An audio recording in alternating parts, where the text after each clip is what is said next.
Go. That should be it, hopefully. Alright. I hope it's working. Yep, we's connected. Cogitator up and running. Showing the video. Alright, everything is operational. So the Vox channel's secure, eh? Yes, Good. that's what the little blinky thing looks like it's saying. Alright, so let's begin with our introductions. Oh, I'm hello.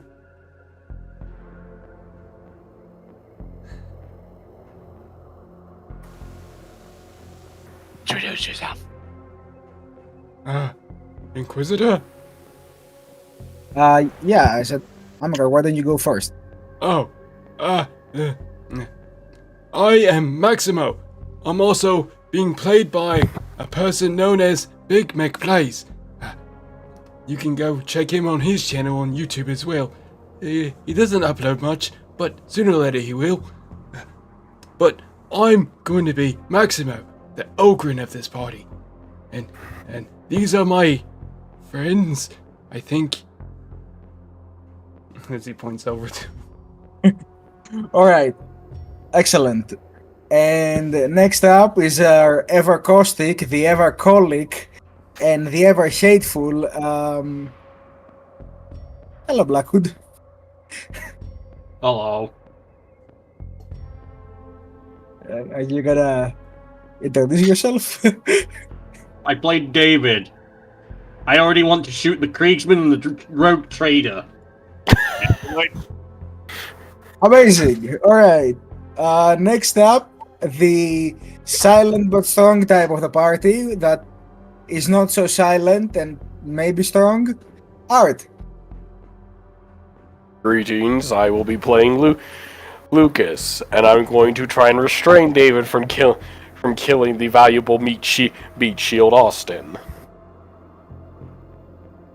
And Alright. speaking of said meat shield, I love it that you just don't even care about yourself. Like, you have the mentality of a Kriegsman, but you have the attitude of a child. I am on the floor bleeding. I don't have time to bitch yet. That's forever. Oh, you definitely had the time to bitch during the entirety of doing the Vox channels, Well, of course. instead of doing your damn job and watching them. I am the always memorable Austin Sarcasm, your lovely rogue trader of these parts. And Turns I. bleeding on the floor. Yes, we are indeed. And I shall be their ever-present shadow in the dark, the laughter of thirsting gods that looms around them, and also the guy who tries to keep them alive to some degree, because them dying so early would kinda suck. Yeah, it really would. Yes, but we're playing a Warhammer game. We should die early. Speak for Hey! yourself. Hey, if you ask nicely. Anyway. Please Would you tell like me. to? Anyway, Anyway, I have a big announcement to make, and this shall be my decree from now on. From now on, if we manage to get a good narration by one of the players, I shall grant you all a glory. woo! But if the narration misses a substantial amount of crucial information, that will be a lack of intel, aka a point of ruin for me. I think it's a fair bargain. Alright. Sure thing, dear mama. Alright. Now, before we do anything else, let's get down to the mechanics. Would anybody like to exchange their card? Yes, please. Yes, please. Nope. Alright. Place your cards on the table. Here's mine on the left. There's mine on the very right. Why do I not see them? Because you're blind. Are you on the right? Alright, leg? because I was on the wrong thing. Alright, so There goes those, and now I'm gonna deal cards to the two Oh. of you. Don't you usually like show the people what we add? We're gonna skip it this one time, I guess. Yeah. They disappeared before I could. It was insane bravery for mine for anyone interested. Oh, I had the one that was practically useless. That doesn't. Nothing's ever useless you know in the how- name of the Emperor. Do you know how little it narrows it down? Basically, it gave me an item of a value of 3 with a max rarity of rare. Yeah. That's the most amazing card, but anyway. Oh my Yeah. god, this is really good for right now. Hey guys, more You got Eldar. another Elder card?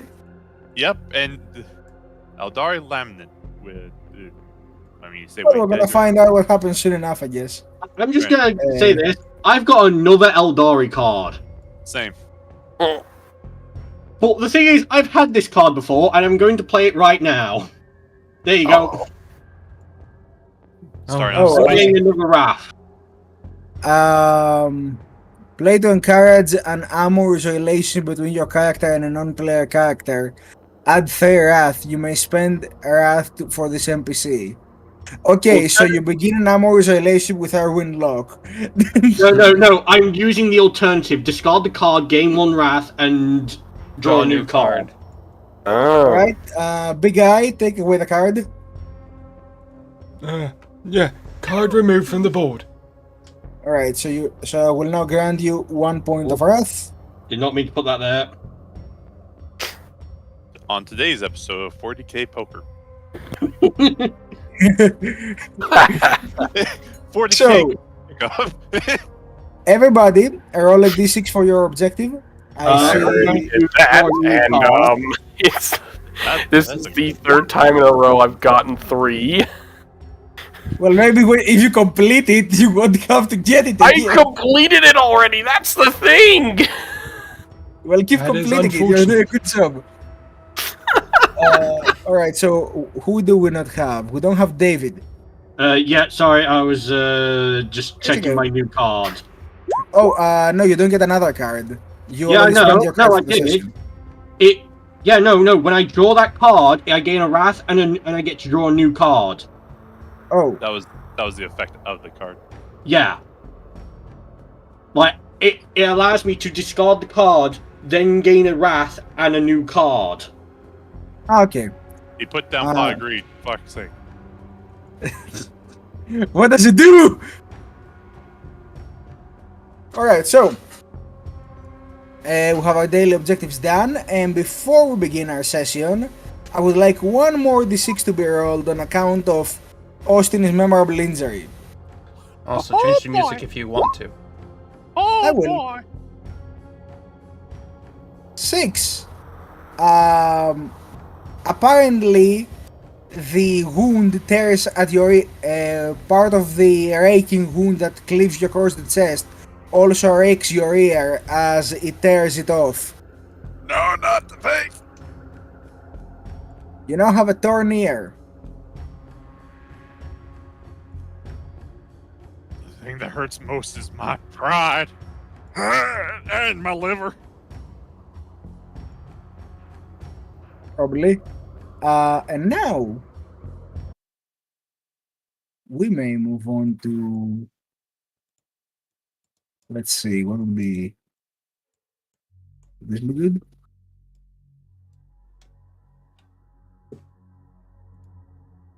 No. How about this?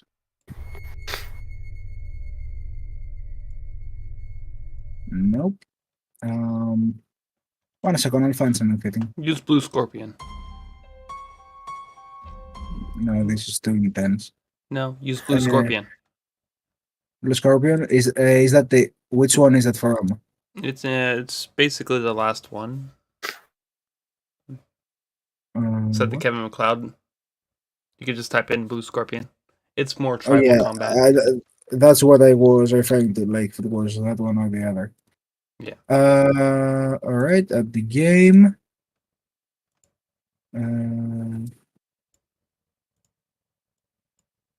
once you are done with the music, I would like to ask something. Go ahead. Was I reduced to 0? Well, I had 6 wounds, I guess, max wounds by a single attack. Basically, was I knocked down on 1? Yeah, you were knocked down in 1, and you were normally going to receive 13 damage, which would kill you outright. But I decided to grant some mercy because I don't want a player death from instant kill at the second session. I actually have a card that might fix that, and you won't even have to do anything. I mean, we've already done it, so maybe save it for the next time. Alright, I could you will lower accept the volume on your end for the music? It's a little loud. Oh, okay, hold on. There you go, that'll work. There. Alright. So, and one last thing I would like to address since we brought up last session. I would like to apologize for the delay of this episode by missing the last range date. Basically, the crew was having some technical issues and network issues, so we couldn't really have the episode running at that point, but we should be smooth sailing from here.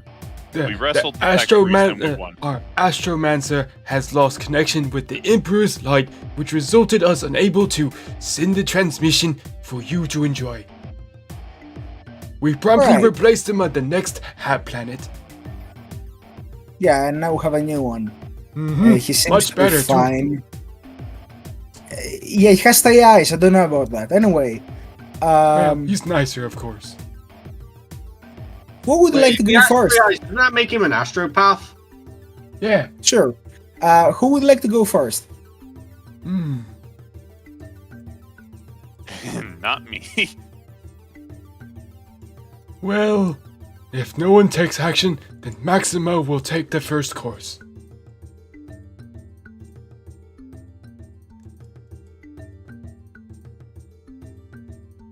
All right. Maximo.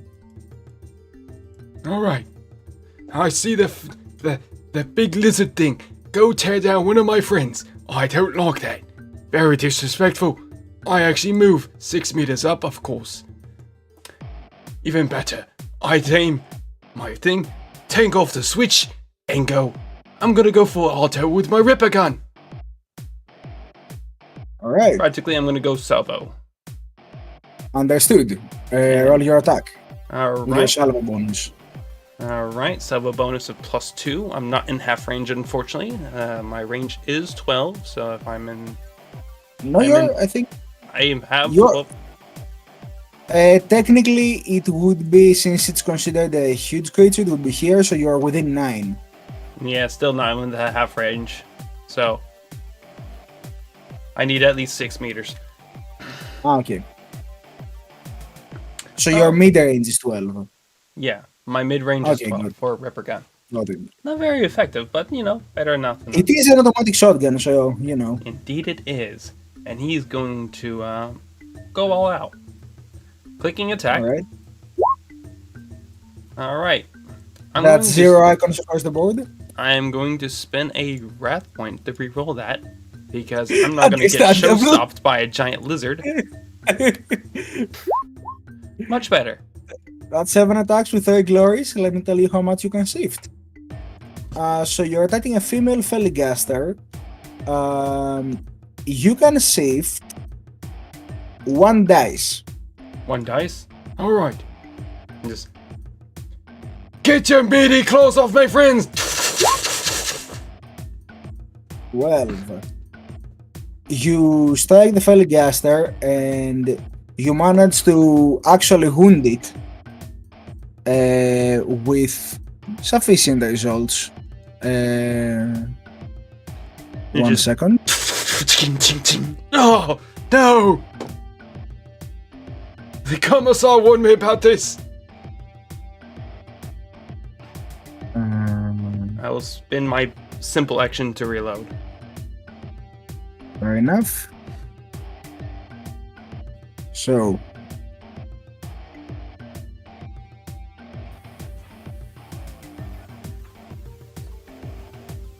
Excellent. So you reload your weapon after your attack, and Maintaining you've dealt with fire. them. Excellent.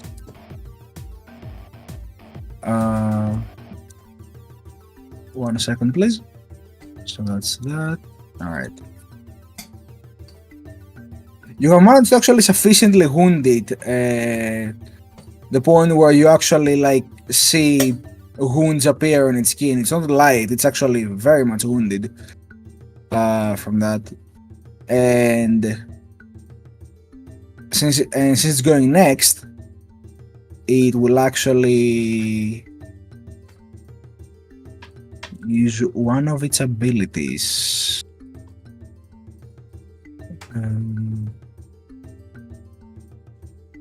It will use a Irwin action called Chameleon.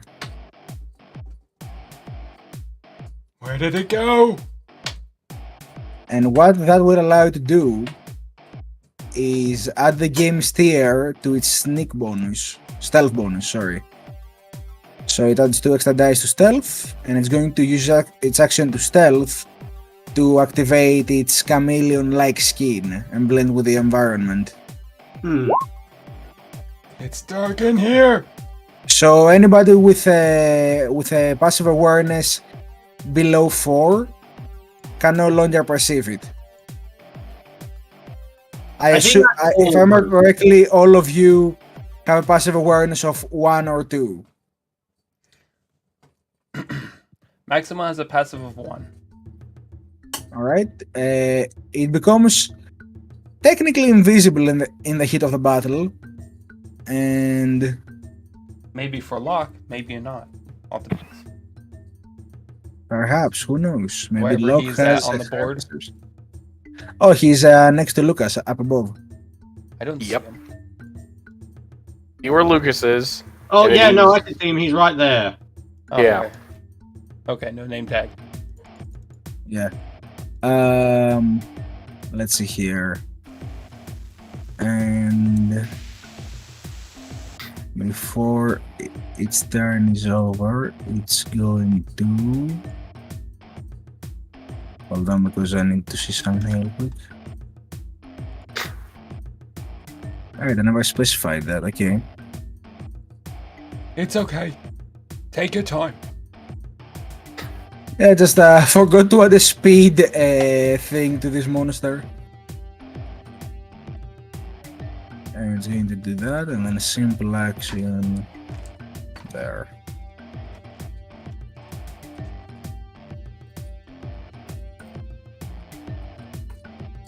So, the Felgaster has moved. Who would like to go next? I think I could go. Just go next, actually. Quick confirmation. We run on a 3-action system, right? No. No, you have your action, your movement, and your simple action. But while you're dying, you can only take 1 action. It has to be one of the actions listed on actions while dying. Right. Would it be possible for me to spend a rat for a narrative declaration? Technically. Hold on. Technically, Is that's a home rule that we don't use here. Oh, it's Sorry. actually inside the core rules. Is it? It's within the quick guide. Where in the book is it? Because I only know it as a home rule. All right. Let me go down to it. I You can know hold what? off if While you guys find that, would Lucas or David like to go next?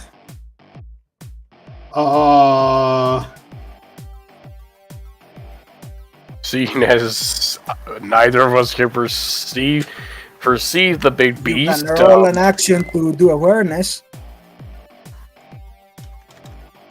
I'll go first then. Alright.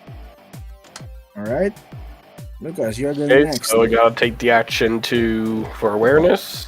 Mhm. That's a 2, unfortunately. Yep. So you do not manage to perceive the beast. You still have your movement and your simple action. I'm just gonna stay. I'm just going to stay and hold fire until we can find where the thing is. All right, you just staying cover. David, would you like to go next? Sure.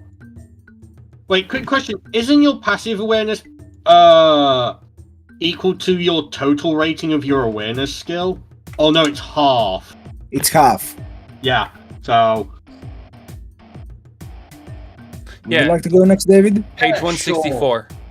164, okay.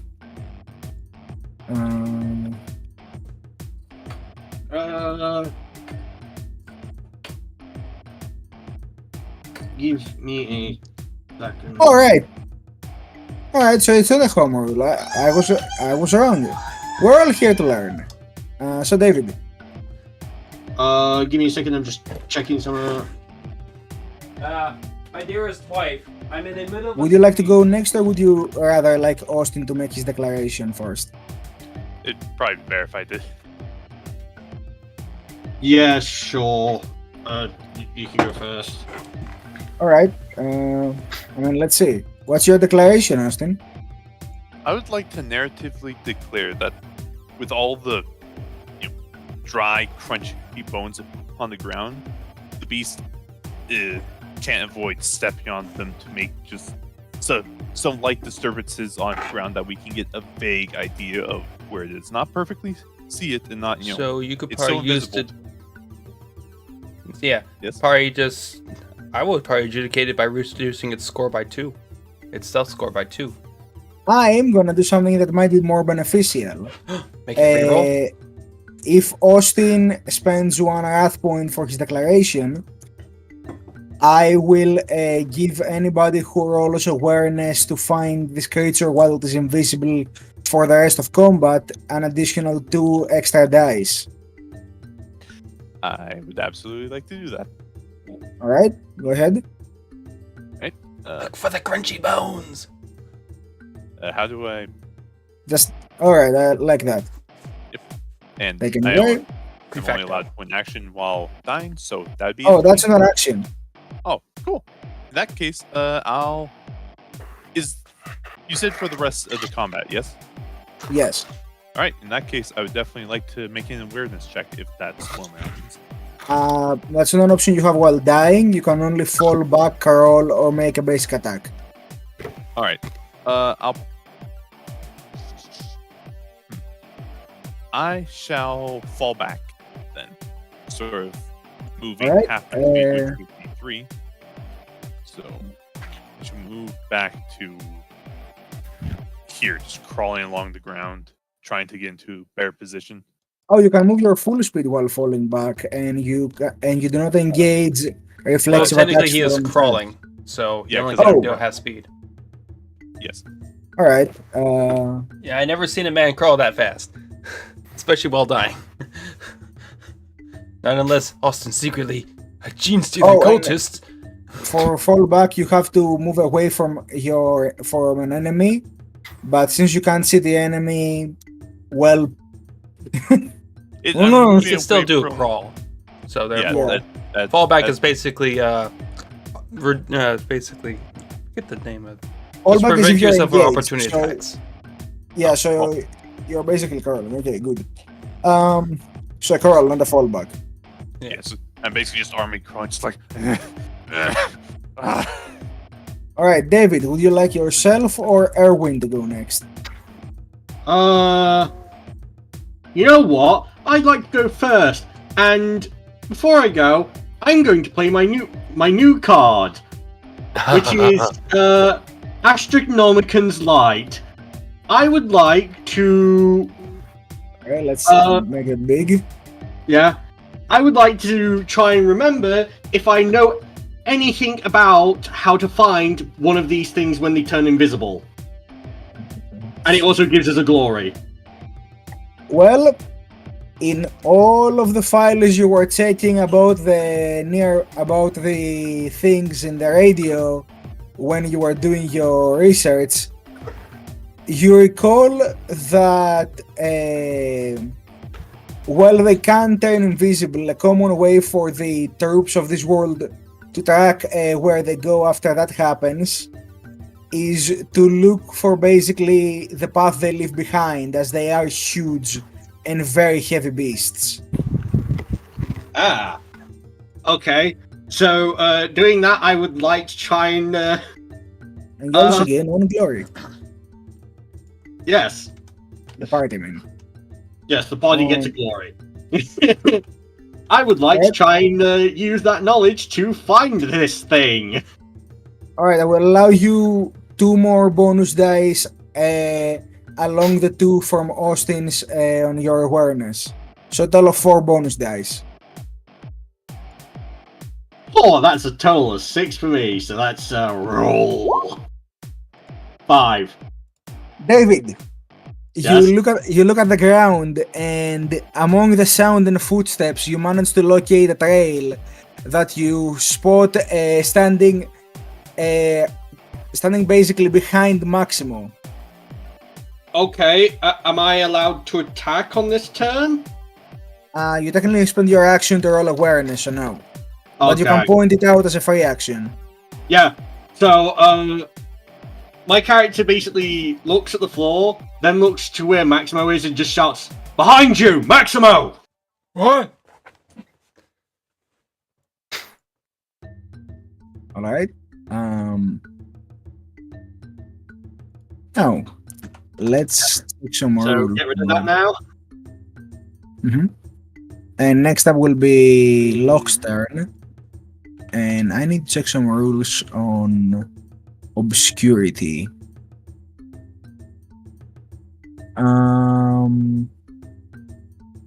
Vision penalties. Dark and far less than smoke and much smoke can impede the character's vision, so the vision penalty.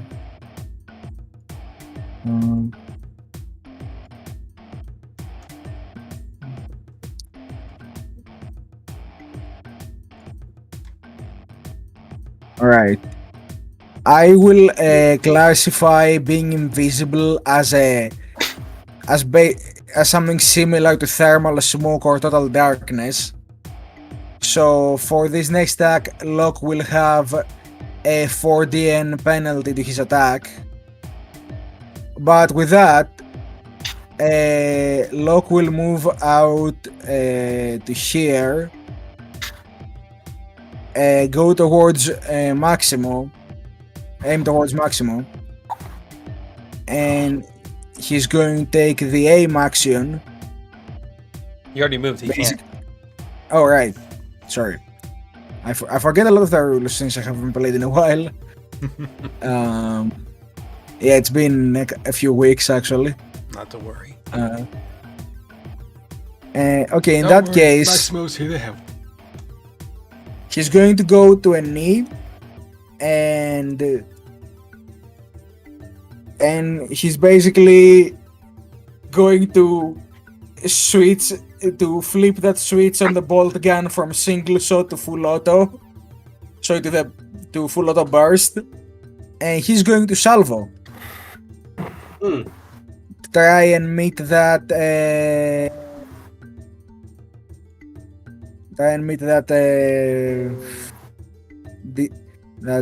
Defense. Yeah, there we go. Finally said it. That's a 2. Can one of us wrath that?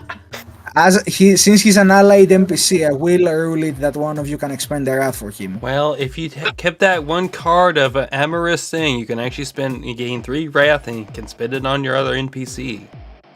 Amorous in a relationship doesn't mean they actually fall in love. You does. like each other. It does. Shh. Yeah, but it means you like each other in a very non-platonic way. Well, you know, the Imperium is full of many technicolors of things in the life, you know? It's 40,023, okay? Yeah. I want Well, love is black. I guess Actually, 41,023. We have Gilliman. Yeah, exactly. but I'm gonna spend one of my 3 wrath to re-roll that. All right, toast on the board. Okay. You know, I would actually find it funny. He actually shoots Maximo's other epaulette off and just, what? No! With 3 icons, he still misses. God. As you see, this torrent of bolt round just fire past you, Maximo, from your side, and just hit the rocks behind. If you ever seen a giant man just try to do dance and just dodging and bullets just flying towards him for no reason, and just Maximo completely confused of how and why. You did hear David, and he wasn't shooting like at you, he was shooting like next to you, basically. Like, Still, if I was to a line, it's like... you did say He was aim shooting past towards or you. aim through Maximo. Maximo's technically in the way.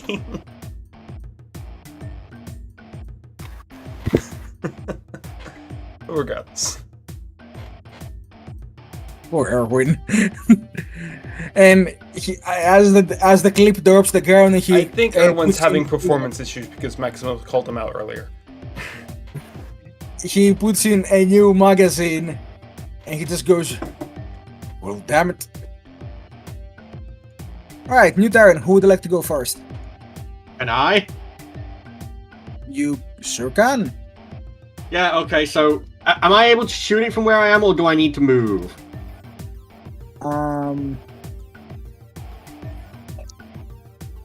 Give me a second. You would need to move like at least 2 north. Okay, so I'm going to move to Yeah, that's a north. big boulder. Yep, it's a Yeah. obscuring terrain right there. And I will not impose any vision penalties to you because you technically know where it is, but yeah. Yep, so I'm going to call an aimed action. You already moved. You can aim after you move. Oh no, yeah, no, I can't. Shit. But you can make a cold shot regardless. Yeah, I could do a cold shot. Let me just try and find the rules. That for that. does artificially increase the difficulty number of the hit, though. Yeah, basically you But will it does increase reward.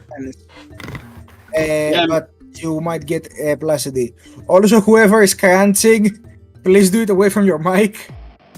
That's just a faff, I guess, just stepping on bones. You know what? It will piss people off. I know. I That's think why I said it's just it's stepping on bones. That's why. I'm gonna do a cold shot for a leg, so that's a medium difficulty, so that's a DM penalty of 1 with 1 extra damage dice. Alright, so you aim basically above the prints you see on the ground where you think one of its legs would be. Yeah, and you know what? I'm gonna salvo it, so that gives me my salvo rating to my attack bonus, right? Yes. Maximo would say, "Why is my hair getting wet?" Yeah. So roll them bones. Oh, that's a 5. I'm going to immediately wrath that. Ooh. Oh, I mean, a 5 would still hit, but with an 8, you actually can.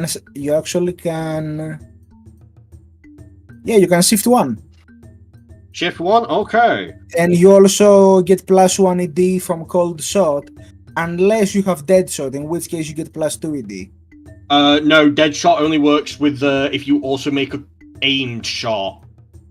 Oh, hold Yeah. on. Let me just. It has make two absolute conditional bullshit. ish. Yeah, it has two conditions. Yeah, Yeah. you have to make it Okay. aimed and cold shot. Apologies, viewers. Alright. It's been a bit for us. It's okay. We're I here was to help supposed each to have these rules refreshed on Wednesday, but other technical issues. And I was supposed to have an ear. Yep. So just roll my damage then. Roll your damage with +1 DB. Plus Yup. 2. Because there's 1 shift and Oh yeah, shot. 1 shift and 1. And 1 cold shot, yeah. 2 DB. Yes. Hey, a 13 with -2 AP. If it has any armor, it doesn't have as much. It doesn't have armor, it only has its skin, but So it has no Uh, armor rating, so it's just a natural toughness. yes. Okay, so the AP is nothing to it then. Alright, in that case. AP only affects armor. I know. In that case. You said you were aiming for one of its legs, alright? Yes. Ooh. 13 damage, alright. Let's And reduce cause by stagger. resilience. Oh boy. I'm gonna spend the Irwin to have it roll determination. Ooh. Uh-huh. Because, you know, let's not get you out of the... Let's not And get- what is it to reload? I can't find the rule. I'm struggling to find the rules for that. it's a simple action to reload. Okay. And you click down one of your reloads. Yep. So I can Ooh. reload on my current turn, right? Yes, it's a simple action. Okay. Yeah. You can reload right To now. make it actually. easier, simple actions are Um, basically bonus actions. Yeah. It rolls a 4 on termination as you see a blood splatter out of one of its forelegs, and you hear a wailing cry behind you, Maximo. It's over here! And My with its character determination, Eyes. Question: would the blood actually make it slightly visible, at least in the leg? well, it did get damaged, so for that, on account of that, I will say it is now visible on account of having been damaged. We're working on predator rules. Literally, in a lot of ways. I believe in the idea of invisibility should go away when you take damage. Good lizard. Alright, so David went first. Yup. And up next is that thing, yep. And that thing... Alright, let's see here.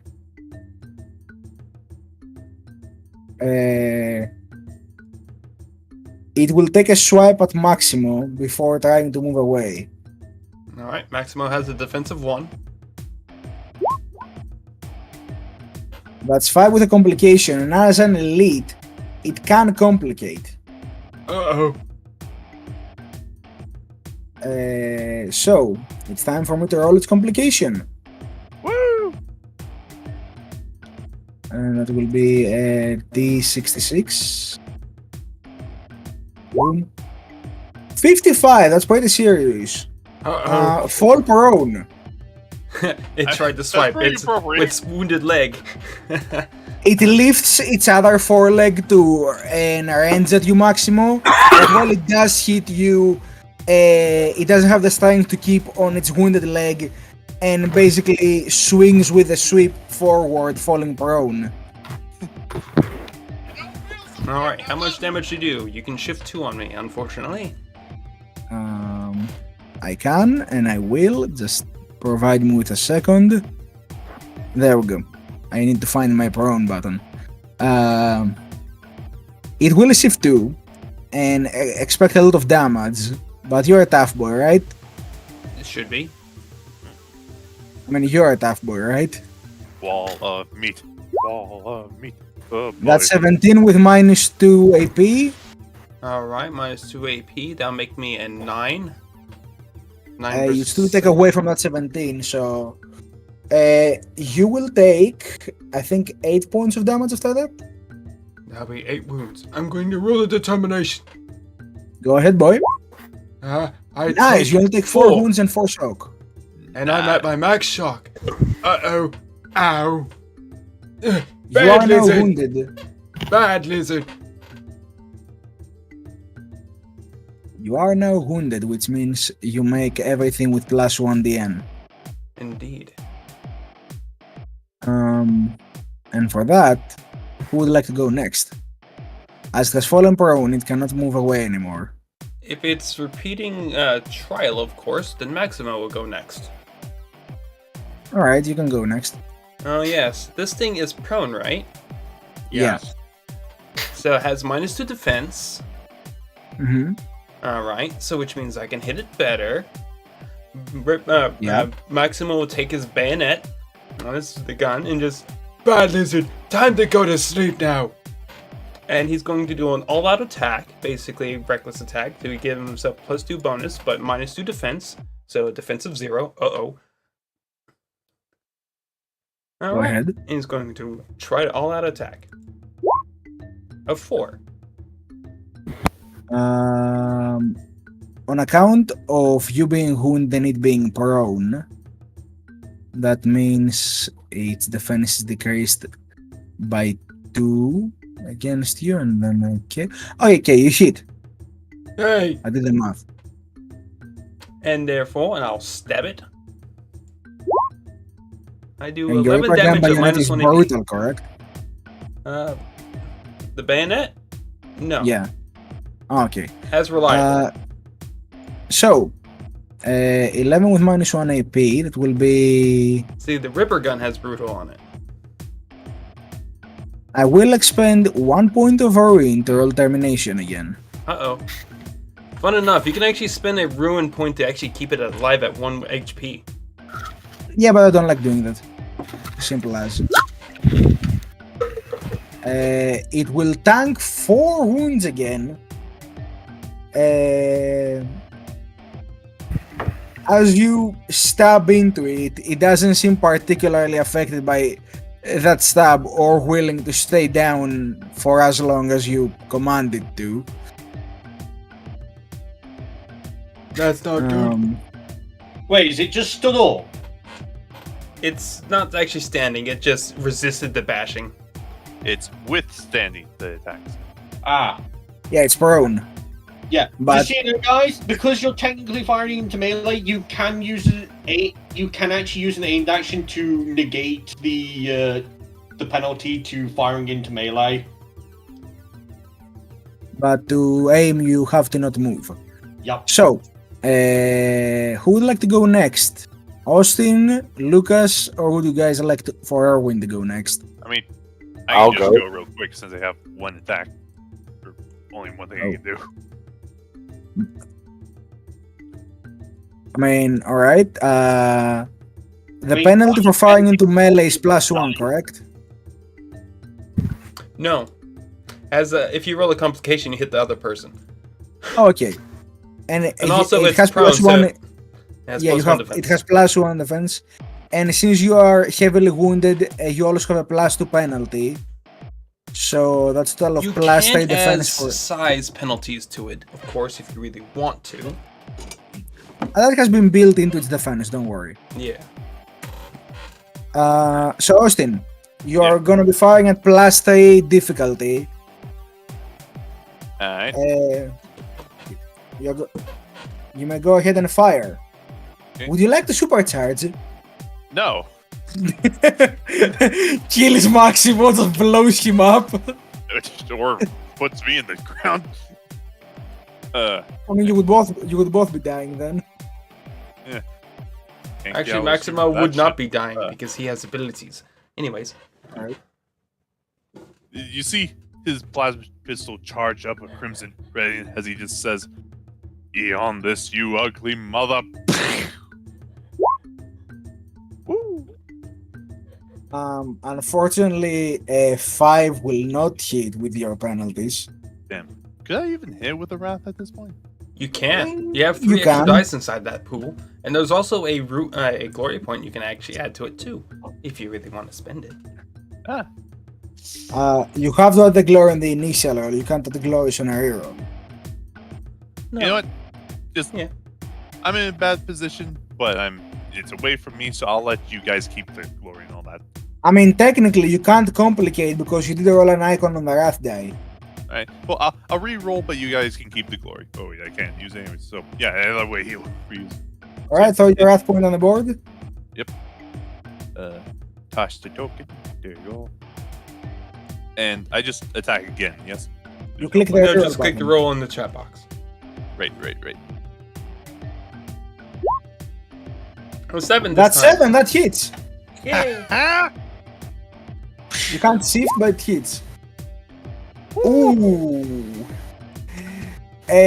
Maximo, as you lift the bayonet from this thing's head, you feel a burning sensation pass right under your arm as you see it open its mouth to snap at you after you pull away, and just this bolt of superheated plasma goes through the mouth and out the back of its skull and hits that rock on the back of the cave. Actually, can I actually have a narrative about this? As Maximo Alright, was sure. trying to bash it in, the knife actually stabs into the thing, but actually does not penetrate the skin. And so with the force of just get in, and holds the beast's heads down easier for Austin to just the creature, because I'm just holding it down with my force and just stab it, and my knife goes inside, but inside of a melted skull, and just I did it! No. Oh, it's dead. You see Austin spin the plasma pistol, just like, God damn, he hits himself in the face and now is on the floor bleeding. he gains another wound. He's dying faster. It's okay. You have successfully killed the Feligaster without anybody inflicting blast weapon damage to it. Maximo pulls out the frag bomb. Just kidding. Maximo, no! You shot me first. Maximo, yes. Maximo just holds up the ball and just goes, Allahu Akbar! Maximo does not pull out a frag bomb. Alright, Let's and you see can here. turn music to calm or whatever. We're going back to Swamp Planet. There you go. And now it's on to phase 2. Exactly. Please, No. please don't. I already have bad memories of a bad joke. I think it's dead. Maybe. He aims the Ripper gun, even though it's missing a head at it. It's Still twitching, I think. You're good, big boy. You're good, big guy. You're good. Locke will rush to you, Austin, and you will see him take out a kit that appears to be both medical supplies and also torture supplies. You can't really tell what is what. Maximo would like to use an ability, or it's one of his talents. What's your talent? He's going to use his Born Survivor talent. You can use your survival will instead of medicate intelligence to remove your own wounds, shock, or conditions. You do not suffer the usual DN penalties or using on yourself. Yourself. Yes. Maximo's trying to heal right, himself. you're wounded too. Yeah. Right. I was just So like, how the Maximo's hell's that gonna help me? Oh. Maximo just his subdermal armor and his skin start just as his skin starts healing.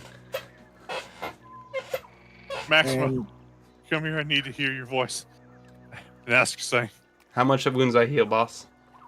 well, it's 3 successes is 1 wound, plus 1 wound for every success above that, so you heal 3. Alright, I heal for 3. Alright, And I now remove 1, 2, Locke 3. will use his Medicae on... Alright, I'm down just to 1 Austin. wound. I'm still wounded technically. Alright, Austin, you also heal 5 wounds. Woo! Yep, Maximo will help Austin stand back up as well. Here you go, big guy.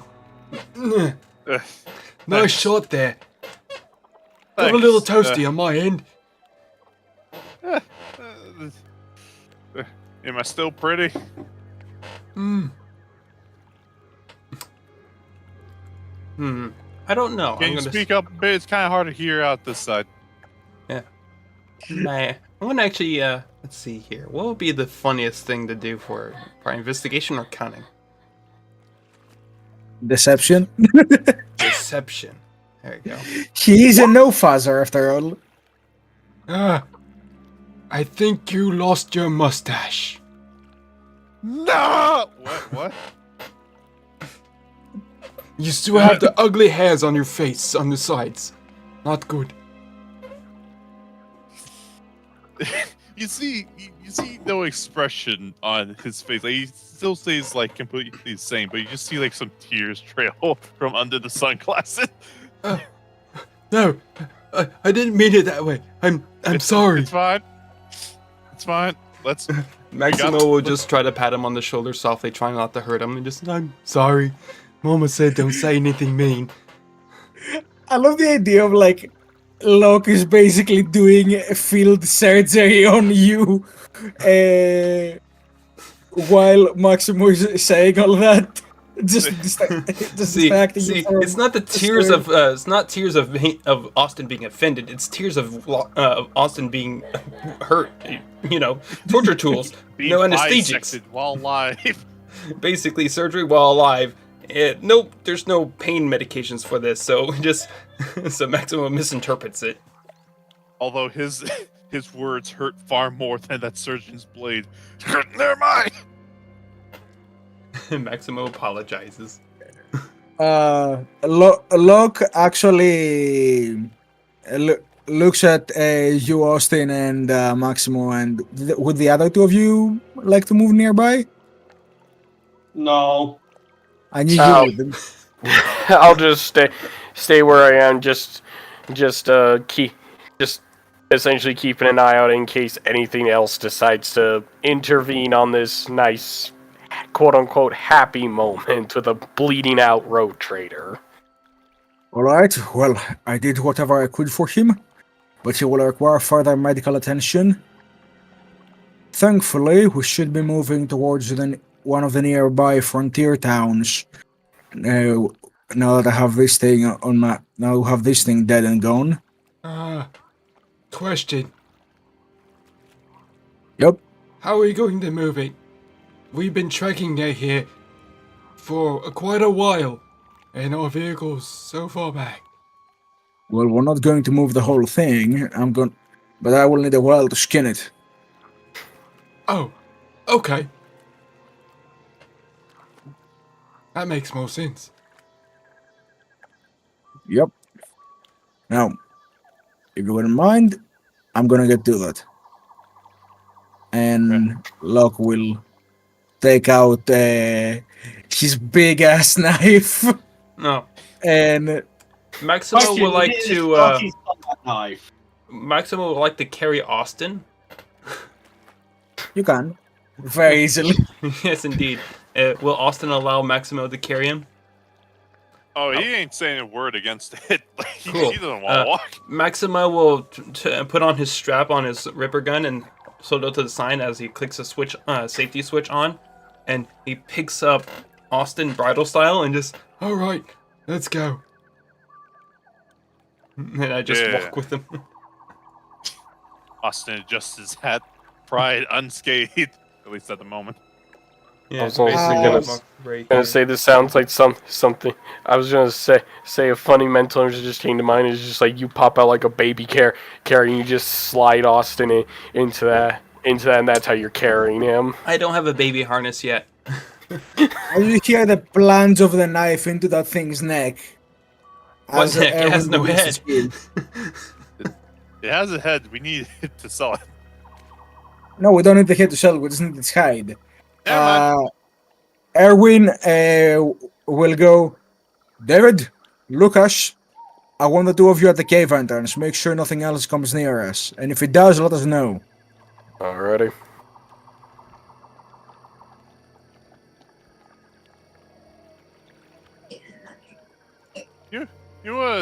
You don't think this thing laid any eggs in here, did you? Do you? Well, they don't lay eggs. Ah, They're actually a weird in between. They have eggs inside them that basically collapse and they give birth. Not like mammals, but something between a mammal and an egg-laying creature. oh, like sand sharks. Wait, there's sharks in the sand? When you say that he turns around and like basically turns his mustache like, say more. Yeah, they're on this dune world I passed by once on my travels. Big sharks. Well, some big, some little, fast as hell under the sand. Mhm. Oh.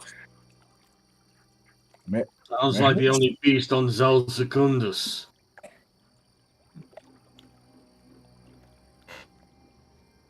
David, are you gonna go to the door or are you just gonna stand there? Show to the entrance, not the door. Wait, who is he saying that to? You, motherfucker. You and Lucas were I told to don't even go know to the where entrance. is. Sorry, what? I couldn't see where the entrance was. Oh. Alright. Oh wow, and Maximo. Mm-hmm. Yes. Good job pinning the creature down. It's important to do so when you're facing an agile target. Yes. Wouldn't have been able to make that shot without you, big guy. Pat, pat. It's okay. I'm just doing my job and supporting my friends and allies, as the Emperor wills it. He most certainly does. Well, perhaps when we go back on the ship, we should get you a new epaulet and some extra rations then. Yeah. I think that would be nice. Good job. And you, Austin, excellent marksmanship. On day's work. Perhaps when we're done here, we should also command. I forgot his last name. We should also command Victor's on his spotting capabilities. I'll be sure to let him know.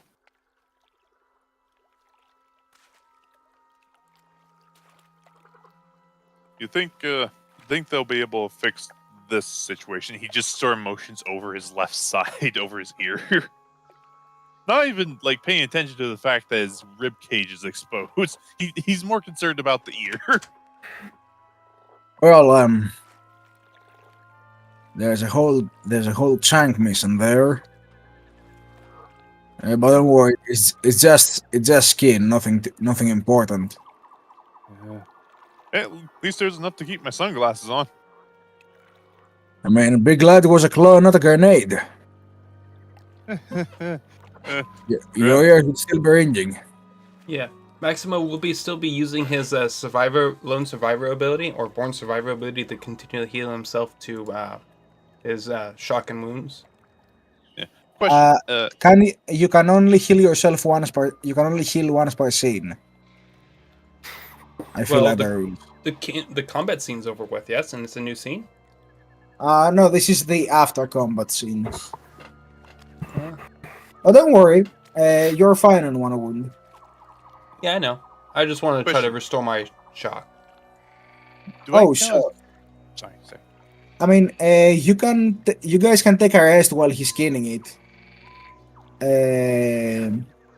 It is gonna take him like a while since it's a big creature.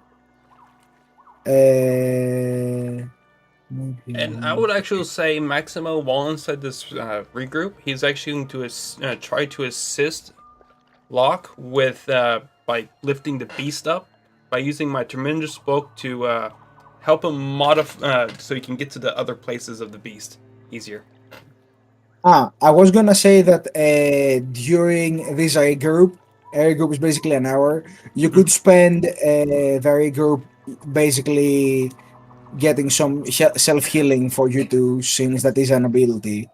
You guys can basically heal gain an amount of wounds equal to your Medicaid dice pool. Nice. Question: do I still count as wounded at the moment?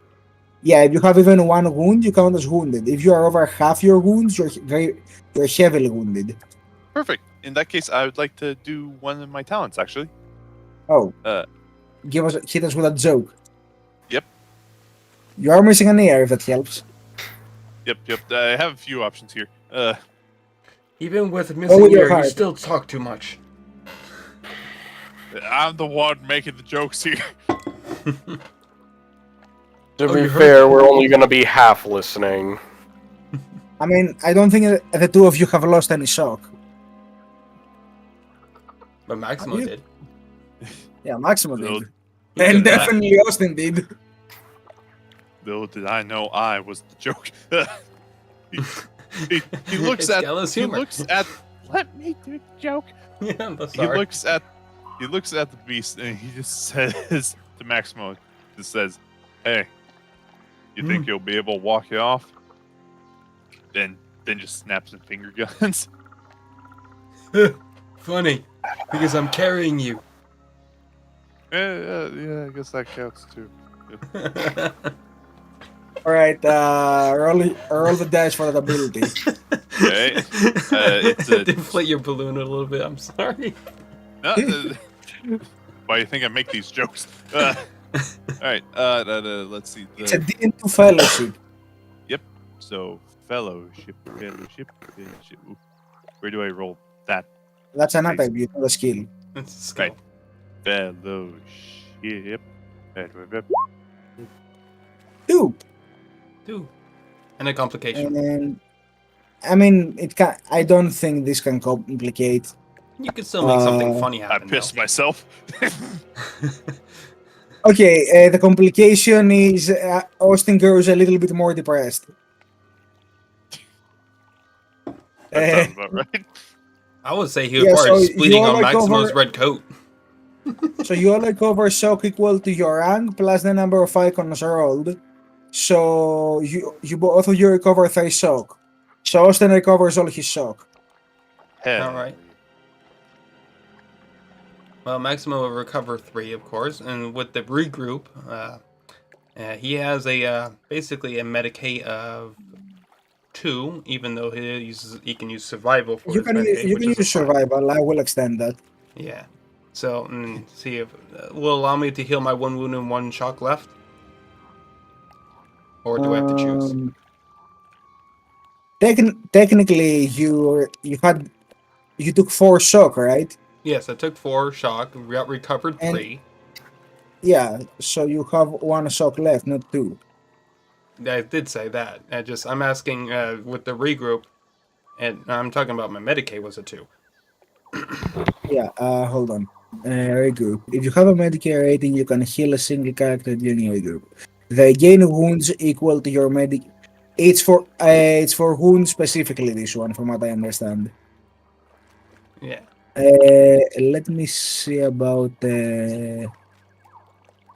Because on Um, page, let's see, page 124, you can actually restore shock with a Medicaid test as well.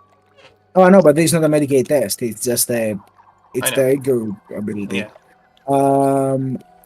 So come out and danger is just the current situation, discuss tactics. Yeah, group is just for using Medicaid for that specific thing. Respite is what restores everything to 0. Yeah. So yeah, you can restore your 1 wound, but not your 1 shock. And Alright, Austin, then you that also restore 1 wounds from yours, since you have 1. So as you are all like taking an hour to like rest while Locke is doing that, Well, he Austin's actually fully recovered. I'll just put him down softly. Wait, will I be fully recovered? I kind of zoned out there. no, you're not fully recovered. You're still missing a third of your health, but he's Oh, putting then you I down. still keep him holding. Oh, If you would be helping him, Austin would just like sit up against the rock here and just like basically tell. All Locke right, just the some of the Maximo will let stories Austin down and let Austin walk it off. All right. I'm all right, big guy. Don't worry. I know.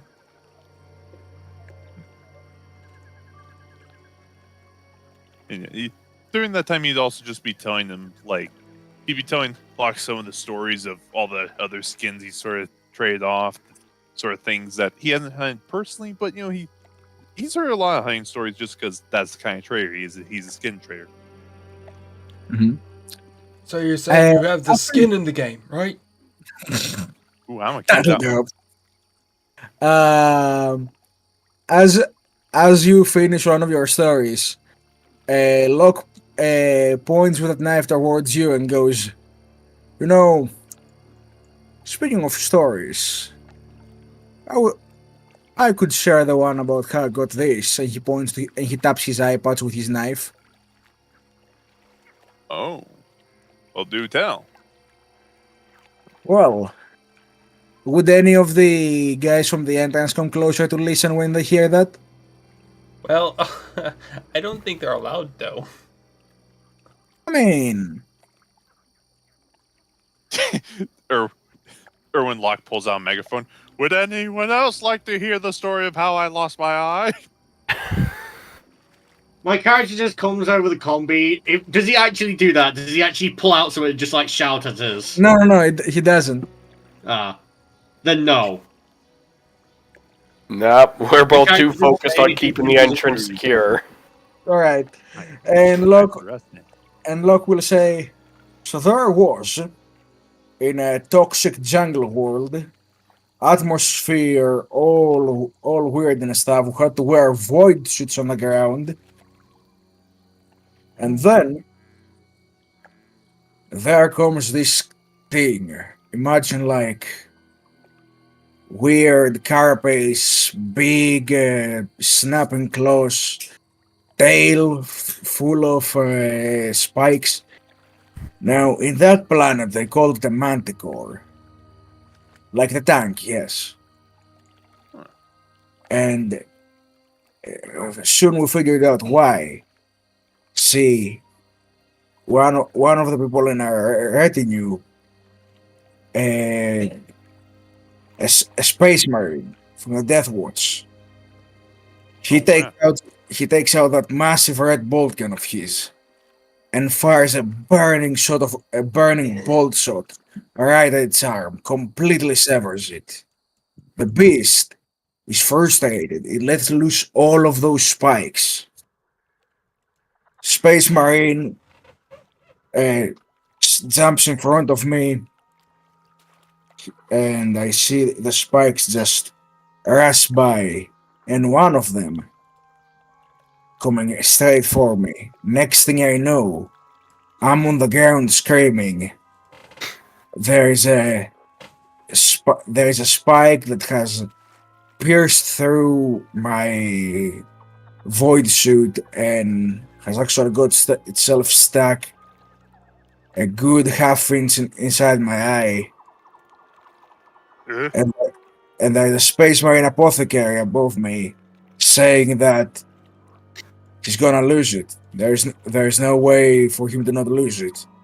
And I tell him to just be down with it and put their breather on because the atmosphere was getting to me. He does so, he removes it, puts a breather on me. They carry me back to base. And the Inquisitor asks me, what kind of augmented eye would you like? To which I say, I would like for the others to see this one. Let them know that I've seen enough where one of my eyes doesn't want to see anymore. Let them know that I know what I'm doing. He respected that. I wasn't as picky when he offered to replace my arm, though.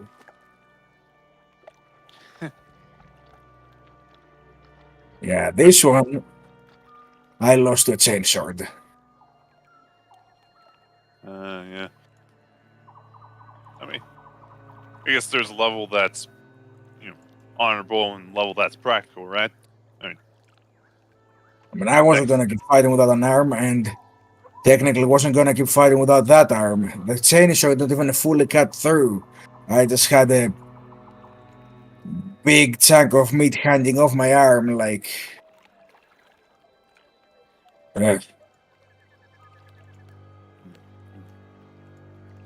Yeah. Same reason why I got this. He just sort of like taps his foot and it's just tink tink.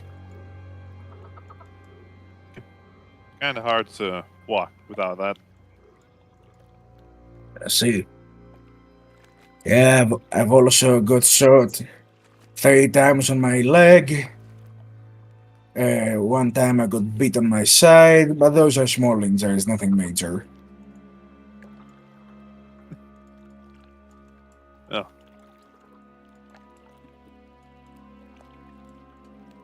If you're the snake, you'll definitely say, as a hunter, I definitely have a long way to go, even though I'm technically more just a trader, but that still counts.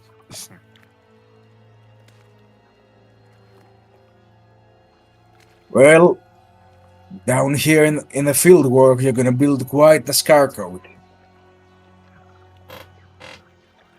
Wouldn't be the first code I collected. He just sort of like pats his. He pats his cloak, but that sort of hurts. So it's like, Right. Well, in that case, he stands up and rolls like the skin up a bit as he cuts a little more. And there we are. That should be enough.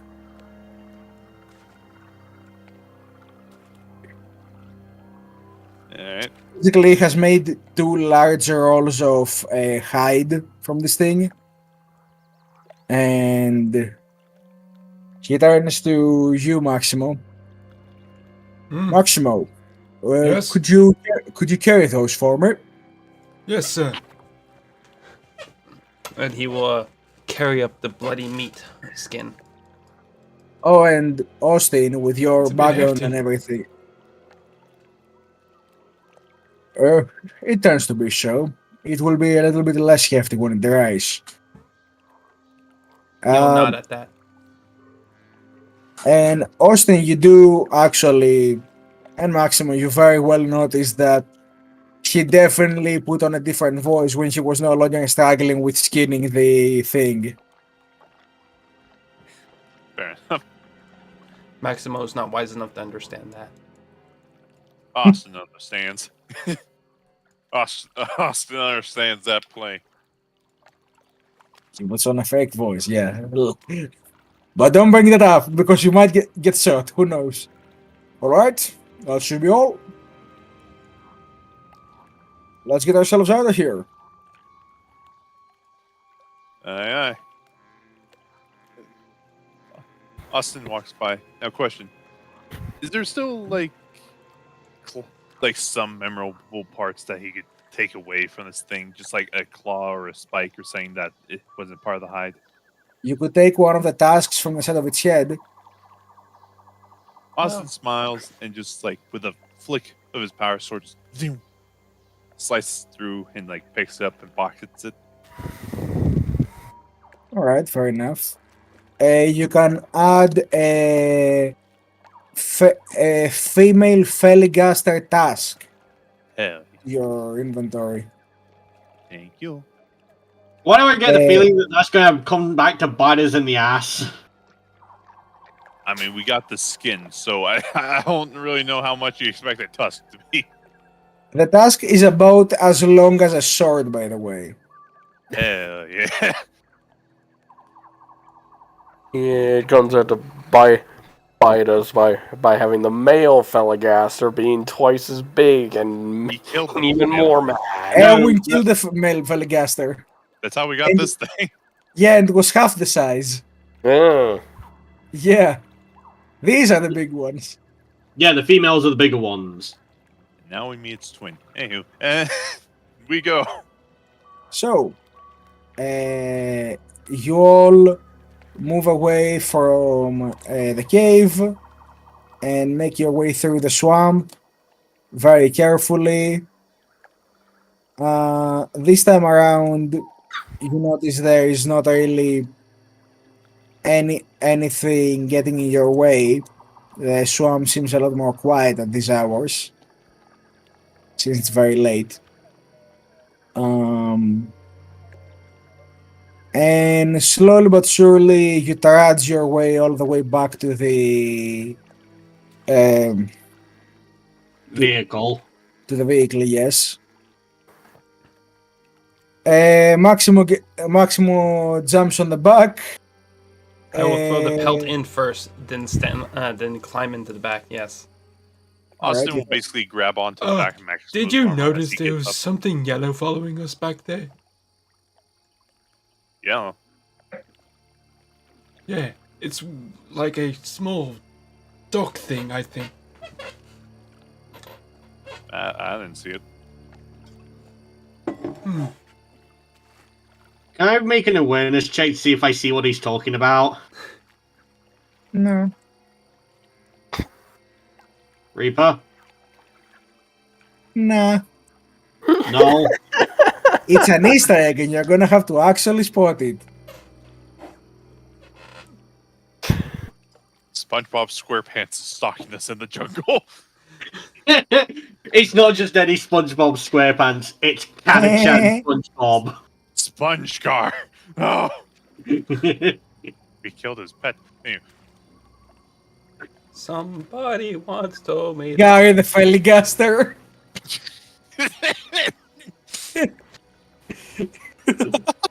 The legendary sponge guy. The Sponge Gaster. Anyway, moving away from SpongeBob jokes and into reality. Oh, the gold gravity. Not again. So, Irwin starts up the engine.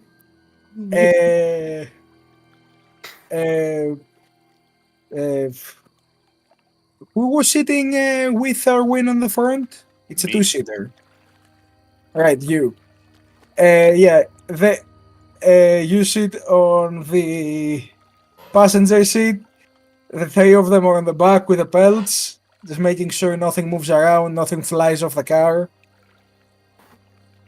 And you start making your way now away from the swamps and towards a more like road area.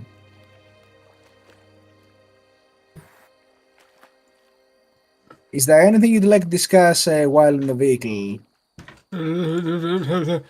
I think, will they buy it? Trying to deal with the bumping reverberations.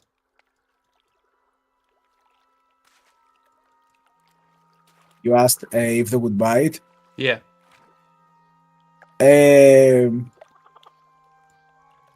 Locke can't hear you from the back unless you're talking to your like your channel communications. Maximo forgot he had a Vox bead in his ear. And tried shouting. Oh, wait a minute. Guys, do we need to roll 1d2 to see if I still have the bead? The bead is still there, don't worry, it was the other ear. Okay. Let's make it convenient. There's just been a ruin point to keep that there.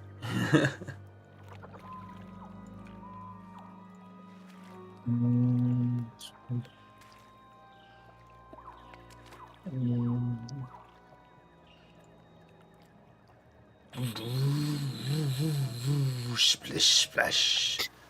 Let's see here. All right.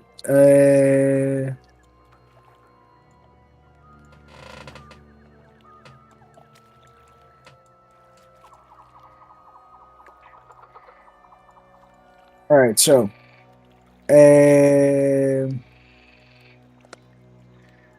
So,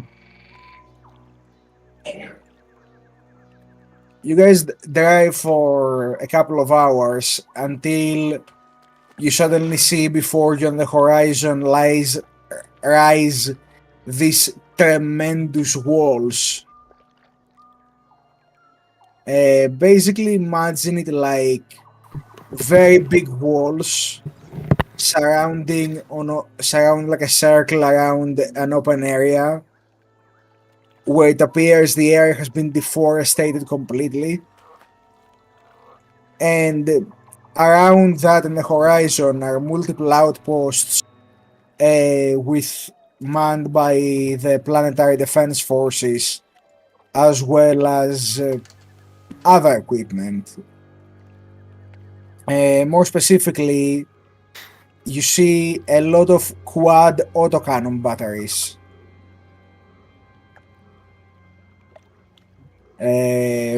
Which would be very appropriate considering the size and toughness of creatures on this world, that they would use autocannons to take them down. And as you see the walls approach, Locke will chime into the communications and say, You should not ahead of us, gentlemen. That is the frontier town Iblis. It is one of the largest towns on this side of the frontier.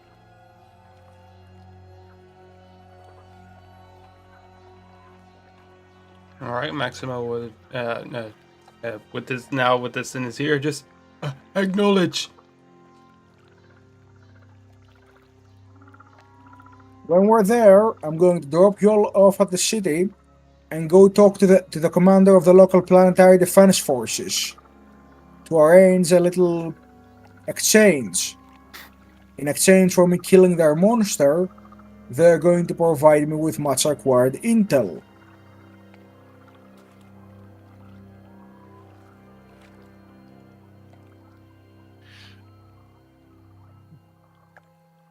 Maximo kind of pulls out the bead a little bit just so it's not completely You mean echoing. Austin? Yes. What did I say? Yeah, You you may say Maximo. Yeah. Austin okay, he will pull forgets out to. his beard slightly, just so it's not echoing his ear, and says, "You want me to come along just to maybe help swing the deal, or you think you got this?" Well, I think you should probably go and find a better expert to treat those wounds. He looks at his exposed rib cage still. Oh yeah. Fair enough. Puts the bead back in. Now, I will expect all of you to be at the position that we agree upon my return, and not cause any trouble while we're within the town. Yes, sir. And first and foremost, to remember the oaths you took and not tell anyone anything about our mission. The people of this world do not yet know the threat they are facing. It is wise to keep it so.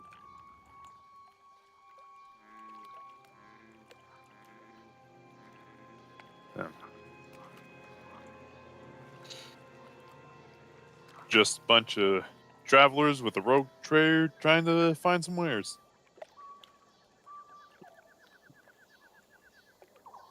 All needs to be said.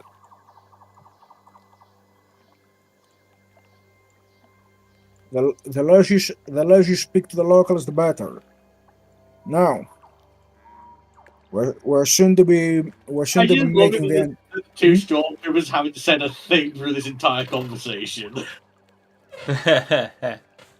Lol. Now, we're soon to be approaching the trans lines. Just stay calm, and if they ask you for anything, just let me handle it. So, as you approach, you do notice the trans line built around the wall, manned by bunkers and whatnot, and behind it the imposing level of fortification that lies on those walls and their defense systems. As you approach the gate, Locke stops the vehicle. As you see a man in flak armor raise a hand and approach. He has an autogun in his hands. Typical model, nothing fancy. And as he stands to the door, says, "Greetings, sir. Good evening, my fellow. We would like to make our way into the city. We've got urgent business with the leader of the defense forces in the area." Right, on account of what? Oh, hold a moment. Maximo, Yes, sir. can you show this gentleman one of the rolls of skin we have back there? Maximo will look for it and just Yeah, it's wait. Yeah, it's right here. he pulls it up Pulls and up. just because it was partially communalized on him too, and he just pulls up the sheet itself. It's right here. The Pulls fella up, just- guest has been slain. Indeed, you see that, my boy. That is one of the two bundles of skin I collect as proof of having dealt with your predatory filibuster problem that has grown to the nearby area. There should not be another filibuster for miles from here. Now, I suggest you take that as good advice that you should let us go and into the city, for we have business with your superior.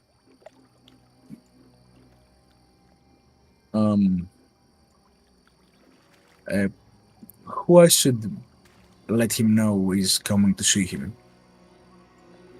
You tell your command that they should be expecting. Call me Administrator Locke.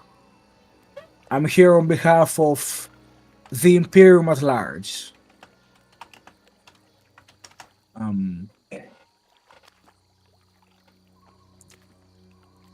Who is your... And who do you answer to, sir? I mean, what exactly is the administration? Say, do you worship the Emperor? As faithfully as any other Imperial citizen would? Good. Then think of the administration as the Emperor's will, and you're gonna have a plenty good idea as to what we do. Now, if we may... Alright, sir. You see him take out a Vox device, like a walkie-talkie, and press a button. This is gate 3. We have an entry, 1 vehicle, 5 passengers and cargo. I'm just gonna say this. When he was asked the question, "Do you believe in the Emperor?" my character just slowly just leaned from the back of the truck, just looking at the guard. Yeah, like, huh? Do you? I just imagine that he just sees this stormtrooper just staring him down. Just out the corner of his eyes, just behind Locke. You see the humongous pneumatic doors in front of you hiss open with that very usual pneumatic. As you see the vapors release and these giant hunks of metal move aside to reveal a city made of scrap. At least is what it looks like as you start your engine and start slowly heading in. The further inside you head, the more buildings start to look more imperial, made of proper structure and of proper form. Towards the center, the buildings you can see in the distance actually even look as if they would belong in a hive city. Not as big, but definitely of Mechanicus design. But you can definitely tell that some of the more civilian areas are less so hub blocks and more so shacks built to house the people who have to live in this kind of frontier. The distinct smell of permacrate hits your nose and hasn't done so in a while for some of you. As the vehicle begins to tread on this black plastered road, and Locke tells to all of you that now can hear him without the aid of Vox beads. Iblush is one of the largest frontier towns, as I said. Some of them don't enjoy having walls.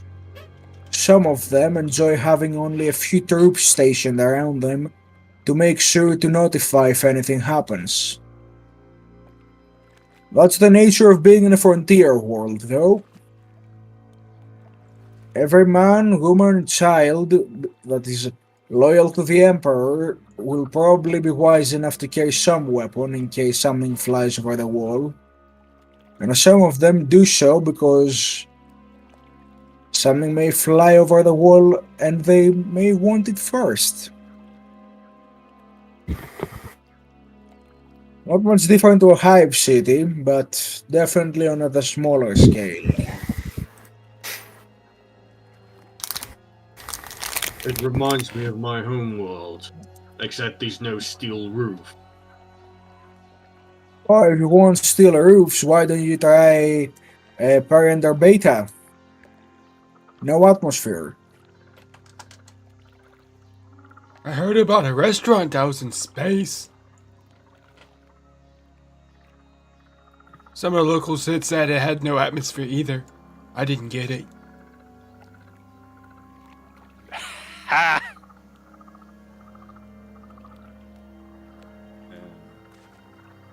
No, among the worlds Only of this crickets laugh system, at that one. among the worlds of this system, I'd say this one of the more abandoned, but also one of the more somewhat significant. See, the people of this world use the great swamps to extract natural fuel from the earth, mainly gases, used to power the Imperial engine. So you're saying they get promethium from the water? Oh, well, not really. I'm saying they get a gas that can be qualified as an Promethium a aspect. gas? In the hands of the mechanic, which it can become a form of promethium, yes, along with many other sources of fuel. Promethium is a powerful fuel, but nothing you will find naturally. It has to be chemically composed and very much defined. Worlds that are rich in all the necessary materials to create the substance are priceless. As he's explaining to Maximo, Maximo slowly goes cross-eyed for being further confused because he does not understand the economics of promethium and other gases.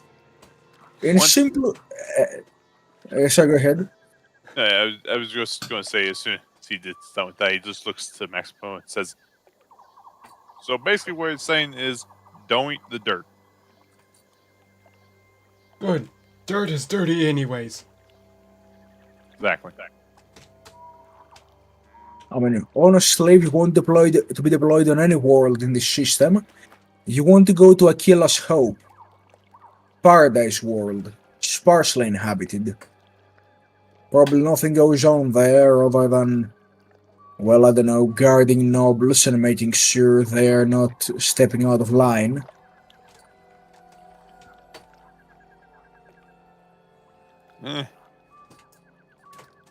Sounds a bit too soft for my taste. See, the vehicle comes to a stop. Alright.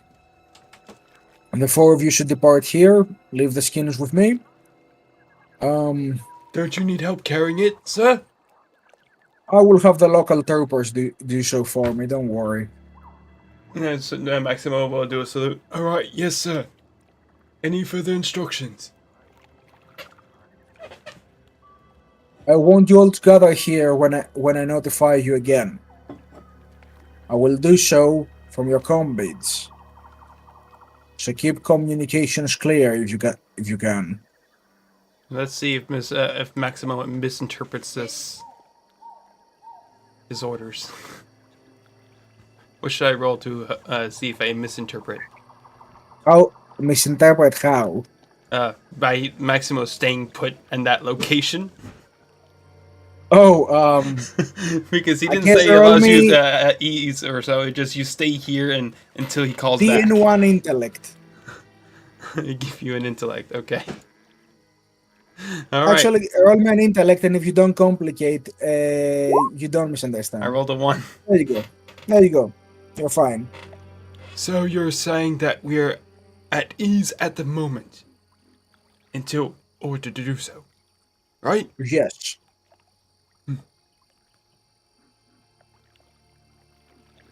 Okay. Alright. And with that, I'm gonna issue a small 5 minutes break before we get into the what's around you section. So you're saying a bio break for everyone for about between Yes, 2 I'm to saying a 5 bio break minutes? for everyone for 5 minutes.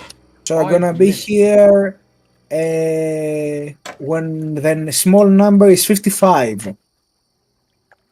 I see. Alright, All right. scatter. Goodbye. You got some break music to give? I could put on. Hold on. Just make sure you I lower have the volume. I have the perfect break music here. Have a Gregorian chant. There you go.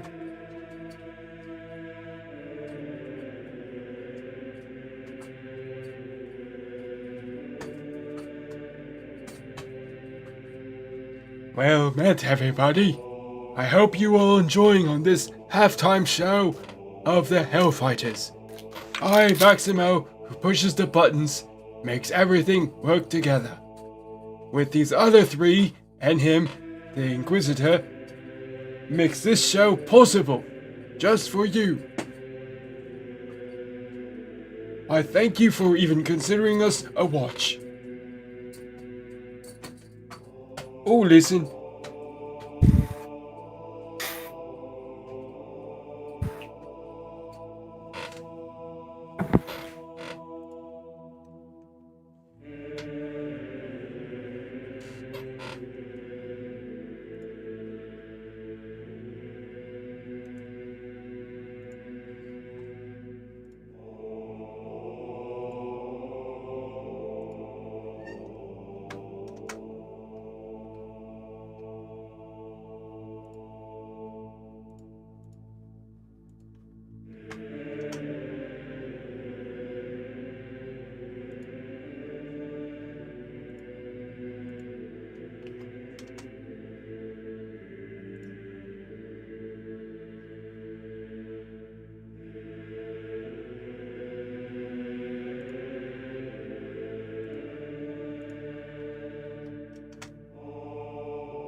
Oh, hello there, little kitty.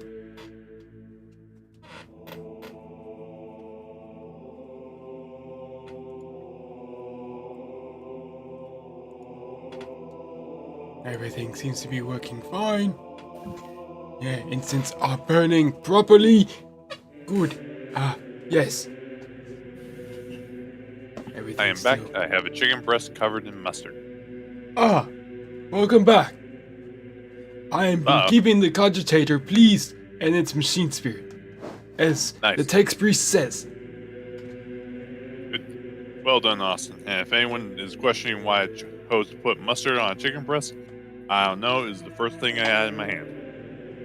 I didn't question it. I know. It's not the worst. Yeah, like the other option was spicy buffalo wing sauce, which would have been good, but probably not the best for the situation. Maximo would not at that.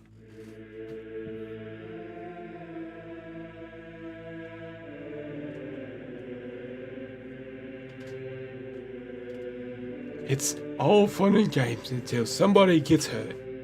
Then it's hilarious. Yeah, fair enough. I mean, man, mustard was a bad fucking choice, not gonna lie. I guess you must have tried. Sure you don't have... You sure you're not the one with the gallows humor? I didn't purchase the talent for my character, so It it's to your just came free expense, for you. not for the benefit. Well, enough. Actually, I would work well with my work with gallows humor if I actually purchased the talent.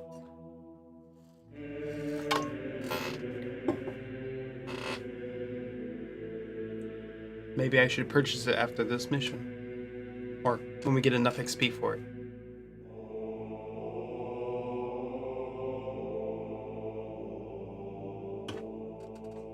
On the other hand, I'm actually quite pleased that we're having a good session today.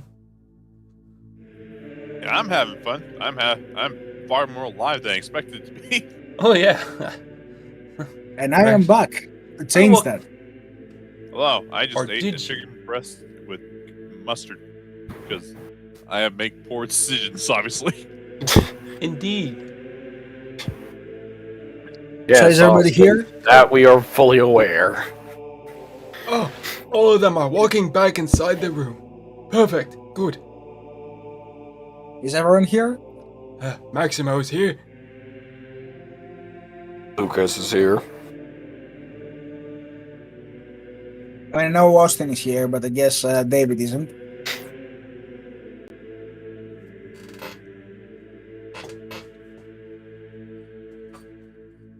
David!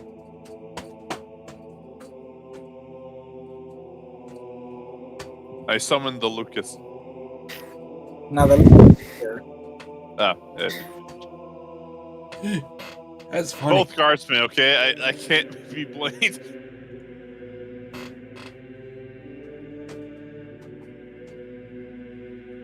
I mean, technically, the Ogre is also a guardsman. I am a god's ogre, I yes. know how to summon them. I put unspiced beans on bread. Fuck. She's British. I know. That's why I thought I would summon him. You know what? I'll just say I placed my guardsman face down on the table. Slams his face in the table. It's the only time he's going to be face down in anything. Aside from the battlefield.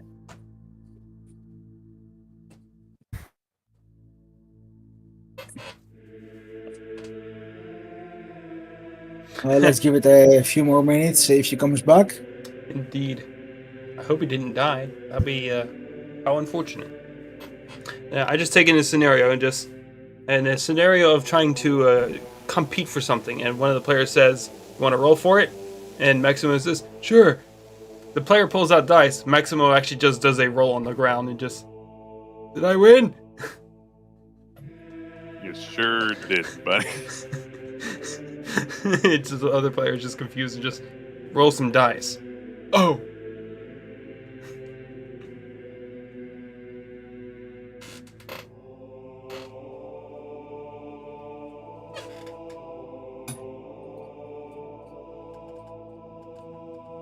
Anyways, how are you, Inquisitor GM? I'm doing well. Waiting on my players. Well, you can ping him to see if he's alive. It'd be a terrible shame he died inside the middle of the session for some reason. Or maybe Lucas did get his revenge off screen. Oh no, the plot thickens like gravy. I don't know what you're talking about. Well, I did hear the last shot earlier. Oh please, I'd be more discreet than that.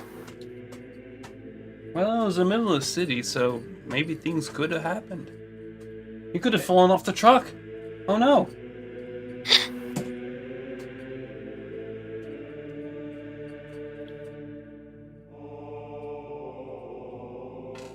Well, let's ping him and see what happens. I'm just browsing memes. Browsing memes? There's no time for memes. You can always make time for a meme or two. Don't worry, they're Imperial approved memes. Inquisition ordained memes.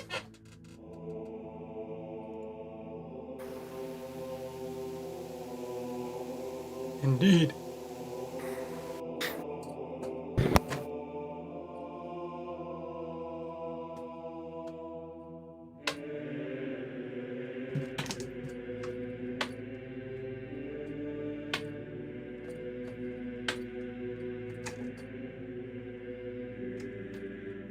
Well, this is quite a predicament. I think David fell into the did say toilet. he did say he was going to be BRB before we even went off. So, Uh-oh. I hope he's safe. I'm sure he is. It's just probably someone who can't talk to him. Well, we can give it another minute. Just hold on. I'll just clarify.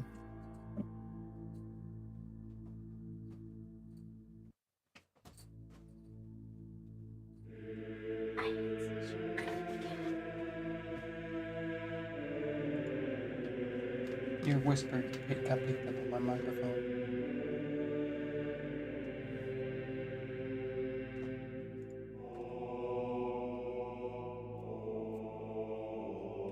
Well, I'm actually quite pleased that even people are considering a watch or listen.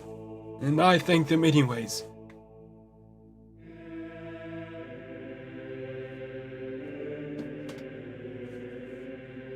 Alright. What happens if you pick up a penguin?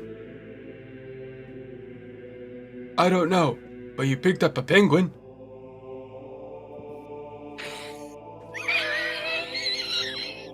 Little did you know that wasn't him laughing, that was just his lungs deflating.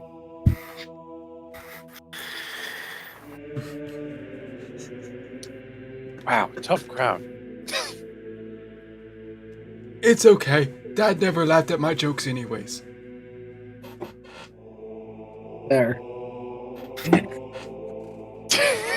I hear crickets. It means the Emperor's pleased.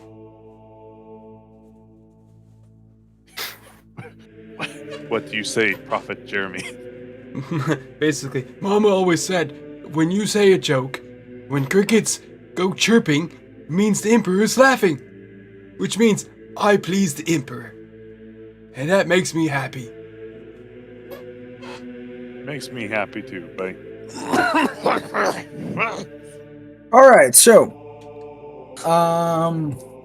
I think he just fallen asleep. We'll just put him to bed. There. Well, everything's alright, don't worry about it. Oh, that's hard. Yeah. Alright, These so. monks have been singing for quite a long time. Yeah, it's time we put them to rest. I shot them. I killed them all. There's not the worst fate, let's be honest. As they say, monkeying around and finding out.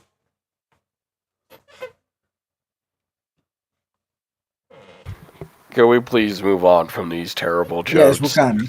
They're My starting jokes are just terrible, like really paper. get on my nerves. Alright, so. Maybe Maximo should have had Gallus humor. Alright, everyone. Let's group our brains here.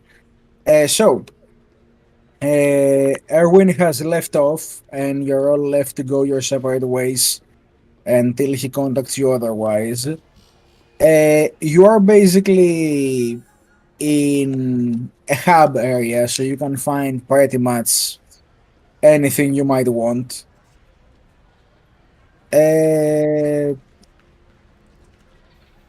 And by hub, I don't mean like, a game hub. I mean a habitated area, anyway. Yeah, habitation area. Yeah. So, I would like to go around the clock and ask. Let's start with Austin. Go in a alphabetic pattern. Austin, what would you be looking for? I would like to march my ass off to the store of medical supplies, as in the doctor, please. All right, you're going to be looking for a doctor. Got it. Going towards the Medicaid. Oh, you can say that, sure. What would Lucas be looking for?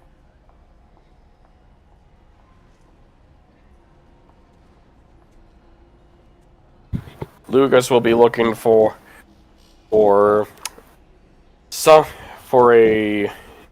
new scope, but possibly with some thermal and possibly with some thermal enhancements if possible. So you're gonna be looking for a trader. Yep. Do we have one of those? He might find one. We'll see. Maximo. Either I will be trying to go and find a place to base myself, or go to a tailor shop and get myself, actually repair my damaged clothing. It's raggedy and it's not good for the image for the Emperor. And my mustache is a little messed up. And he will just start dealing with this much of the bed by pulling about wax and twisting it and just... Good. Much better. As he So pulls you'd the mirror. like to look for a vestment store. Basically, he wants to get his clothing repaired. Mhm. So each one of you is looking for something different, and now we're gonna see what happens. I would like all of you to roll me d6 on this d6 system of ours. All right, Maximo rolls a 6. All right. Woo! Lucas rolls a 6. Austin rolls a 3. All right. So, can I have a roll off between Maximo and Lucas? Maximo will tumble on the floor and gets Fair a enough. 6. Lucas. All right. Nerd. So Maximo, you are the first one to find what you're looking for as you find yourself passing by a garment store, and you decide to lean into the store and Door's walk small and yourself just- to the counter. As he just squeezes in. I'm back. Oh, He's welcome alive. back. I'll ask you what you're doing in a second. Don't worry. Can somebody debrief him in his DMs about what's going on? Yep. All right. So, Maximo, Mhm. you walk into a garment store, and you basically agilely move yourself without noting anything over to the counter, thanks to your Inviolable grace. thanks to your enviable grace. Yes. And you see the person on the counter is an old lady with a few like bare bone cosmetics to help you with your work. And she looks up at you and goes, "Oh my, aren't you a big fellow?" Excuse me, ma'am. I am in request of repairing my uniform. I have unfortunately gotten to a scrap and my uniform's out of standard. Could you by chance mend it? Please? Are you going to point to your epaulette? And his, remember, he also got slashed on the chest and bitten by teeth. You know, those claw marks too. Oh, so you're gonna hand her the whole coat. Yeah, he's going to try to get her a hand of the coat and epaulette too and all that, and asking her politely if she can repair it. Even though I'm an Ogren, in which I actually have the abhuman, I suffer 1 additional DN penalty on social tests. So, I'll tell you this. You can either try to roll for me, or you can expend 1 wealth and do it without rolling. alright. See, I do have an influence of 1. So it's not going to be very fun. What's the DN difficulty?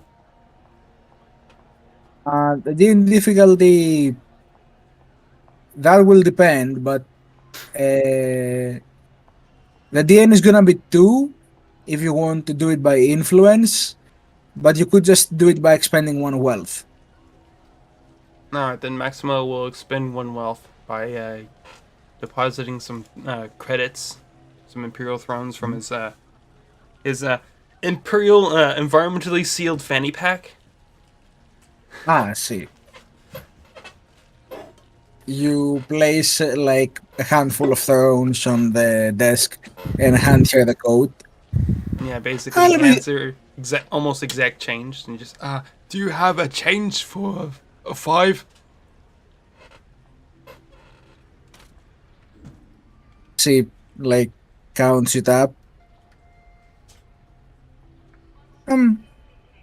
Yes, we can arrange that. Just let me take this to my quarters, dear. And she walks to the back of the store. Thank you, ma'am. And while Maximo is waiting for his coat to be fixed, and remember the waiting seats are too small for him, so therefore he must unfortunately stand. you must stand and slouch while you're in here. Mm-hmm. It's not a big place. Yep. We stand the garments. I hate you.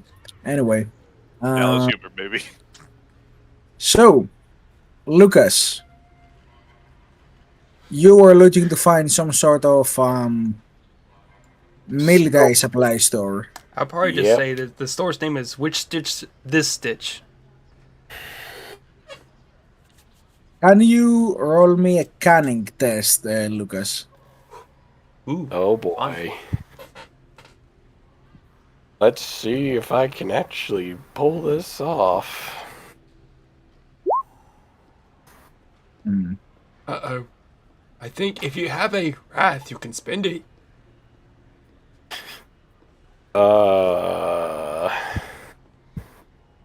If you Oh, would what? like to, you could. Sure. I haven't been spending my wrath as much as you people, so. Okay, you may click the blue roll button. Oh! That's Stay in a Glory. Alright, See? hold on. Wrath did help you in the end. The Emperor is listening. The Emperor wants me to kill people even more gloriously. As you're walking through the states looking for a place that could supply you with what you seek, you actually find a, let's say, an alley market. Essentially, you see an alleyway that has a staircase going down, and you see a bunch of like very questionable people just sitting around on a staircase, but you hear like the sounds of commerce. And you come upon like a small like underground market under the state that perhaps may have what you need, as you do see one of the stalls says you used force equipment. I approach the stall calmly, with the usual look of just, you will never know. Mm-hmm. Or will you? You, as you approach, the person manning the stall, a fellow dressed in rags and evidently of a lower class in this hive town, uh, sees you and like he shoos away another customer who you get the idea wasn't really going to buy anything, and says, "Ah, greetings. How may I help you, my armored friend?" I'm looking for a new sight for my gun, for my rifle. The current one isn't up to the standards of up to the standards. I suppose this would be a good place to look for something of that caliber. I definitely have a lot of uh, things we could look into. Now, when you say a site, I can provide you with a selection of things. First of all, he brings out a small a small case and opens it that you see is like jam packed with magnocular sights. These are the magnoculars, all ethically picked apart from the less fortunate of the local defense forces. Their ability to be easily detached and attached makes them very easy to transfer around. And, if nothing else, you can use it as a telescope. Now, if you're looking for something more precise, may I suggest one of these? He takes out a small gun attachment that appears to be a laser sight. This particular red dot sight will provide you with a little beam of death to signify who you're going to kill next, both for you and them.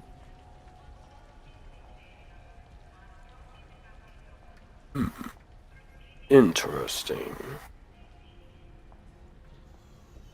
Now, granted, this is a bit harder to come by, planetary defense forces don't tend to keep good equipment around them. Very true. Very true.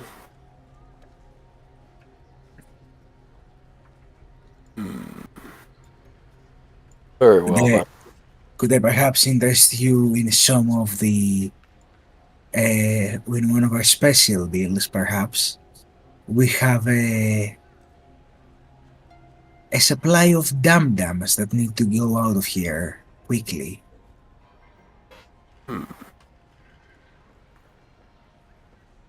And why, pray tell, what I must, and who would be the recipients of said items per se?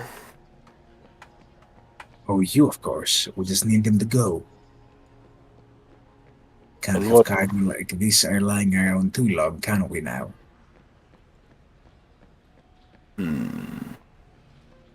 They tend to have a greater impact against foes when it comes to projectile weapons.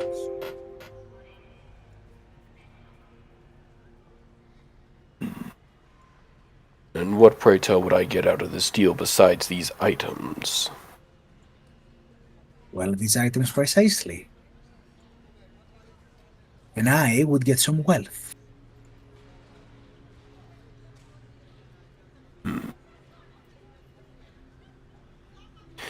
Lucas looks at... In Lucas's mask, his eyes shift from the items in question to the sights thing, kind of just thinking to himself, is it worth the risk? Essentially taking these off the not quote unquote friendly traders possession, if you will. If it is worth the risk or not. Can I roll to see if this man has any ill intent with this deal per se? So you want to insight him? Yes. You can incite him.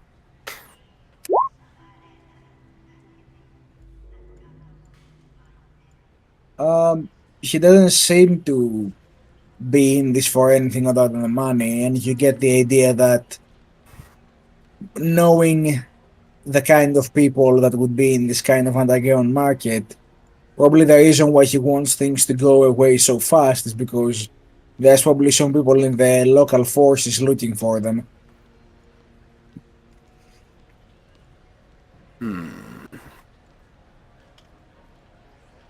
If you're having any questions as to the origin, I'll have you know those troopers were dead long after I found them. Long before I found them is what you want to say, Sid. Those troopers were dead long after I stole these. Yeah, no, he meant to, basically what he was trying to say was that they were already dead when he stole these. Never seen an NPC roll in that one on a persuasion check before, but there you go. If you're alright with me taking the items. Possibly even. I'm looking You will all. have to pay. Oh, I'm fully aware. I'm fully aware. Fine then. We'll go with your deal, trader. Well, what would you like to buy then?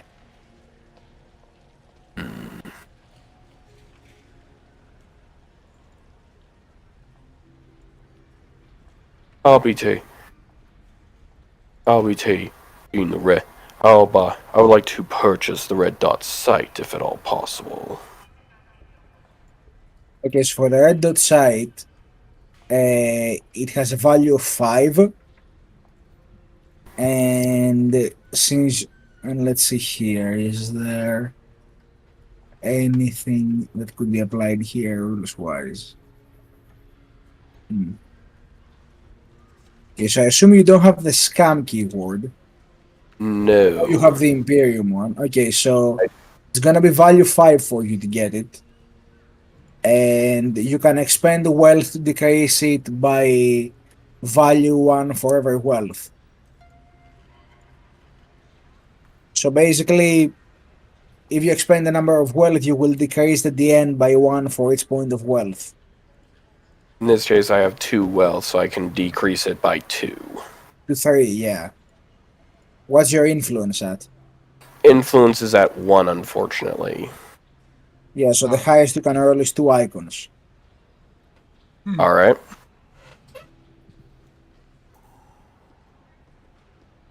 So, do I add, so nothing to bonus die or roll modifications? I mean, even if you spend your 2 wealth and roll the 2 on your influence, you would still not meet the 3 that you need to do that, unless you use glory. We do have 2 points of glory, though. And this, ladies and gentlemen, is always why you bring a charming rogue trader to a deal. Last time I checked, you were looking for medical supplies. Very true. He said this why. He didn't say he was gonna do it. True. You should. It doesn't mean it will. Yeah, I'll spend a glory. Alright, so with your influence of 1 plus 1 glory, and I assume you're gonna be spending those 2 wealth, right? Mm-hmm. So you're gonna need 3 icons to pass the test. Okay. Alright, so add 1 bonus die to your influence. Everybody's okay with him using this glory, right? Yeah, go ahead. We'll go with it. Alright. Alright. Now go you ahead. only remove wealth if you succeed. So go ahead. Yeah. That's 2 icons. You could roll to try and get another and succeed by spending a wrath. Since I don't really spend my wrath for for anything, sure. Alright, go ahead. Ooh. You put as many credits as you have on hand at the table, and with how you've been carrying yourself, he looks at you and goes, I think you're gonna need to be a little bit richer to afford that. But for that much wealth, I could offer you one of these. He lifts up one of the magnocular sights. I'll even throw in a pack of low sticks if you want. Very well then. So are you okay with spending your wealth for 1 magnocular scope and a pack of low sticks? Yes. Alright. He shifts the wealth under the counter, and he puts on the counter one of the sides from the box, and then he reaches into his coat and takes out an unopened pack of low sticks and puts it on the table. Wait, Mama quick always question. says Didn't we smoking already is bad get for you. magnocular scope? Though? Did you? Yeah, I we got guess. some as we got some at start at game. Yeah. Because we got a Chronos, a magnocular scope, a respirator, and a Vox speed each. Yeah. Hold on, let me check the kit. Unless somehow someone forgot something. Oh no, he might want another. He might want to have 2 of them. Okay. Well, I was just like, knife needs I'm a like, hold on, this doesn't seem right. Yeah, it does have a magnocular scope within the kit I handed you at the beginning. See, his knife needs a scope so he can stab accurately. In this case, it's always good to have a spare in case something goes wrong. Fair enough. So you're gonna be getting the magnocular scope and the pack of low sticks. The pack of low sticks has 12 uses, and every time somebody expends a use, you basically get the following effect. Let me find that real quick. That would be not here. Ah, yes, it would be here.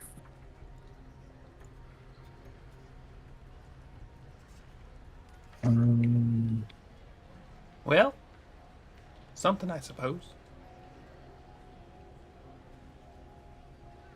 There we go. So, low sticks. A character who smokes low sticks during a group recovers 1d3 plus 1 shock. The character must then pass a toughness test DN equal to the number of times the character has smoked, or become addicted. A character who is addicted to low sticks reduces their resolve by 1 after any group where they do not smoke. Cumulative overuse may also lead to other health issues. A single pack of low sticks contains 10 doses, so not 12, sorry. It's 10. So basically, you have a pack of 10 cigarettes. This will be useful for something. Good day, trader. I can just imagine Lucas after every fight. Let me put my ciggy. And lights it with a las gun. It happens. Unlike you, fellow guardsmen, I don't need to hide my low sticks. You see, David, I'm a stud. I don't need to hide my low stick addiction. I'm just gonna say this: if you actually do that, if you actually say that in front of him, he is just gonna straight up shoot you. Like, you won't even get to like put it in your mouth. It was just like as soon as you finish saying that. Let me lie that for you. He takes out the hell gun. Mama always said smokes was coming one day. Now over to Austin.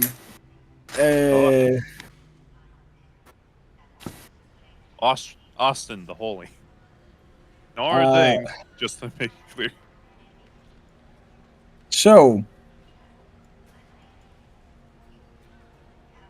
let me tell you what you do find.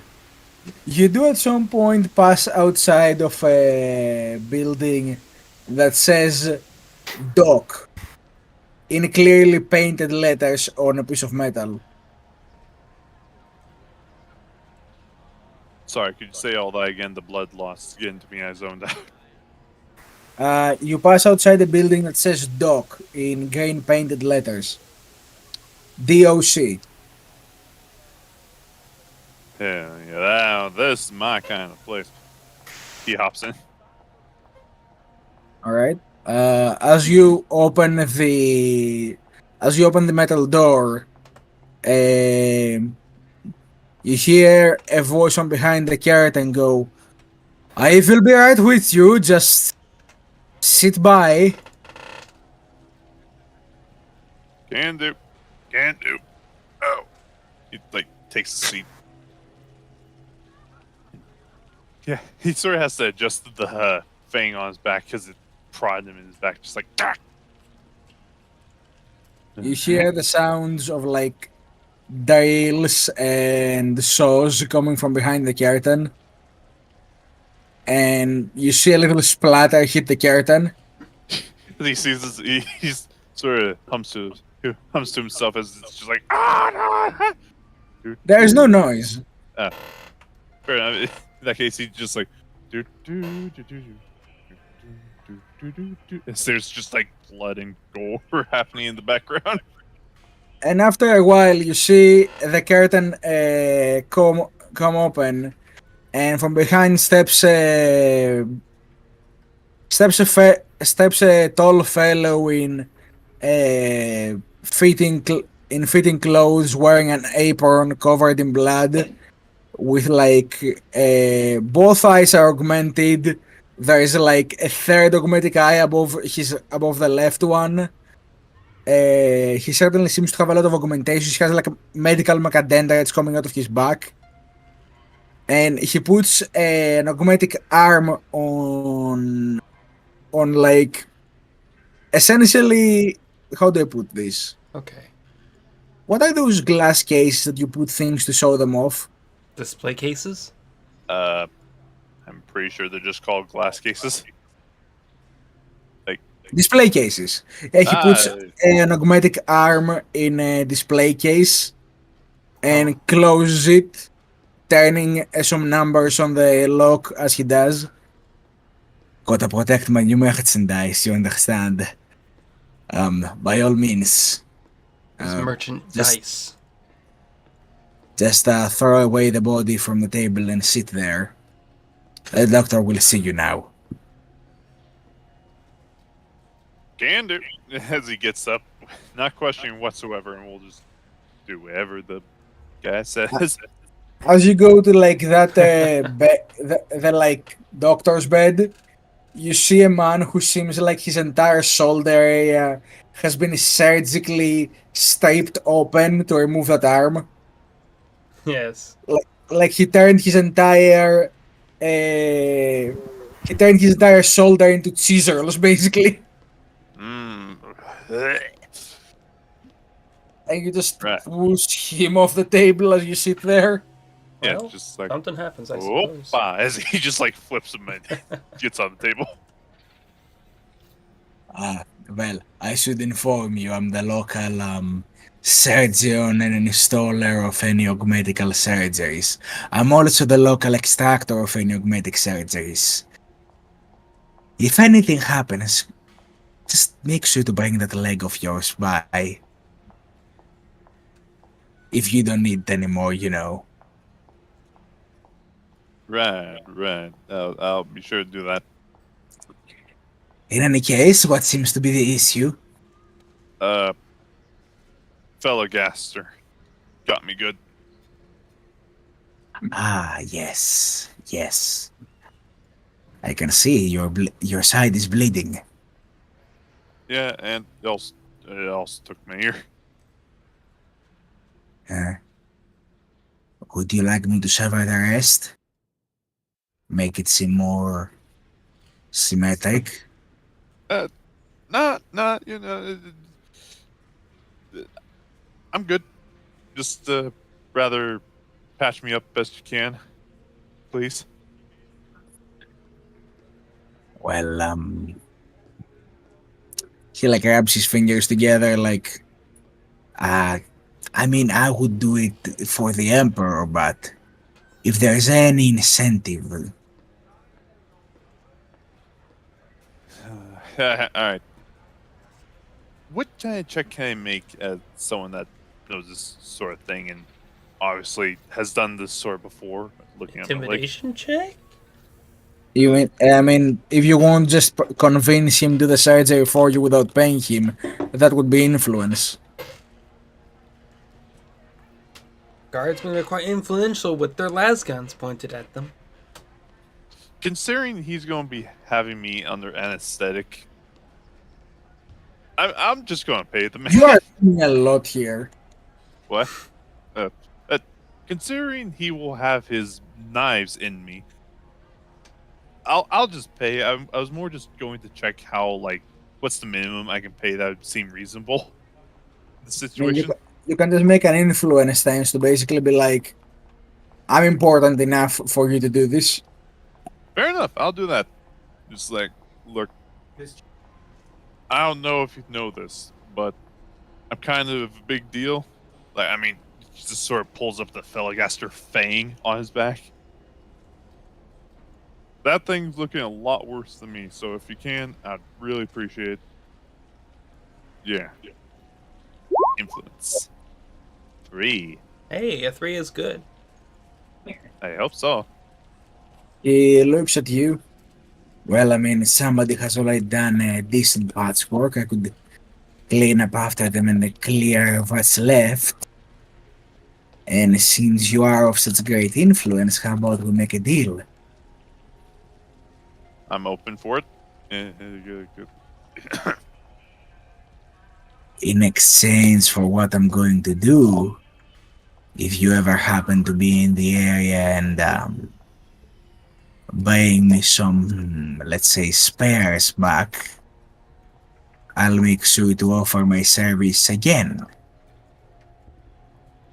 If you are good enough to kill a Feligaster, a few outcasts and augmented outlaws should not be too hard for you now.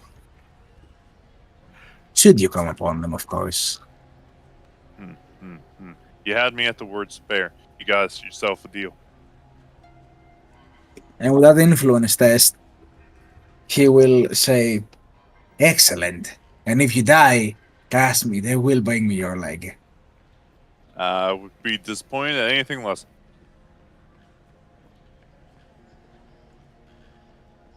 Alright, as he lays back and just he thinks about putting the Feligaster fang in his mouth to bite down on it, but then just realized, no.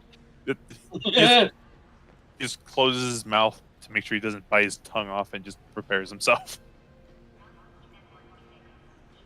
And while Austin is having surgery without anesthetic, what would David be doing in this time?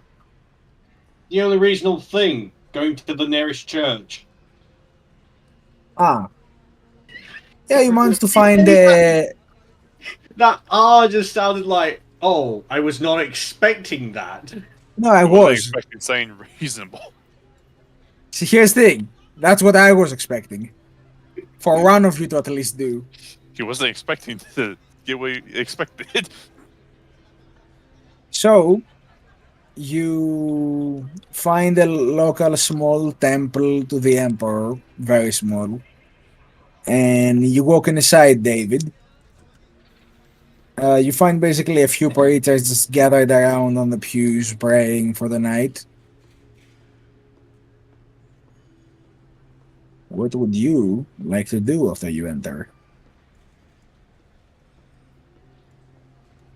He's going to go to all I'm getting these some side statues of the Emperor that people can pray to if the frontier is too full.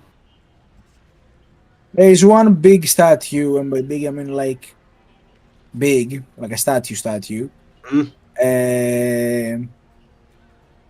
On the back of the temple, but that's about it. It's made of worked stone, as you can understand. This area is not exactly rich. No. There's no gold. There's nothing. It's just cheap. There is some gold, let's say, trinkets laid around the statue to give it a little bit of golden gleam, but that's about it.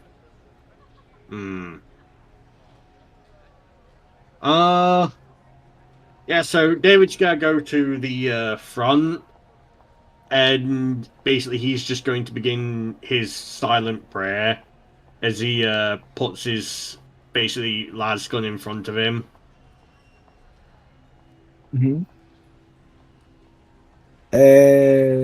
The priests and carriers make sure to leave you well alone, noticing your presence. I mean, I was mostly talking about the silent prayer thing, but Yeah.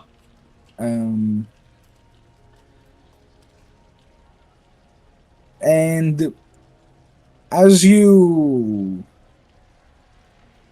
spend the time there, having a moment of silence amidst the chaos,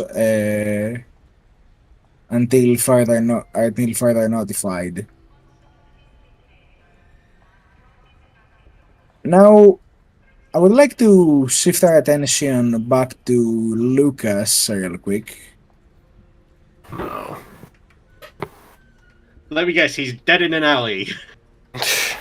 No, he's not. But as you are going out of that staircase, you basically bump shoulders with another rifle carrying individual who is like, Oh, Emperor's Throne, excuse me. I did not mean to bump into you, sir. It is all well and good. Good. Um, your armor is a bit, advanced. More that of a guardsman than a trooper. You're not. Are you some kind of bounty hunter? No. Hmm.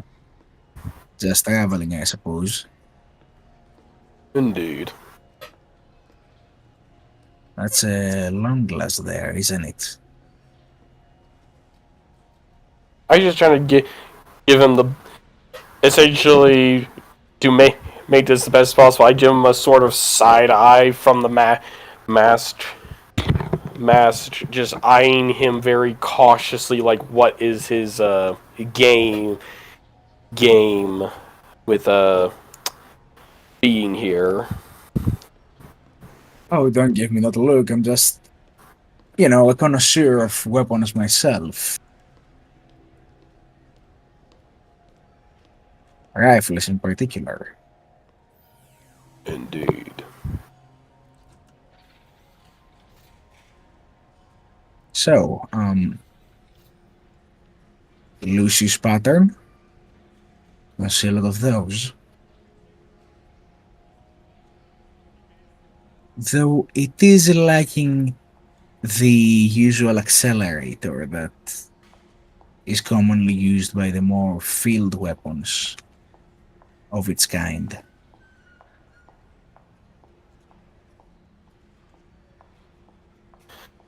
I'd rather not. It's been modified.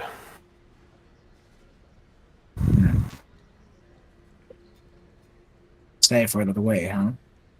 No superheated coils or sounds of singeing your finger off next time you fire. Correct. I see.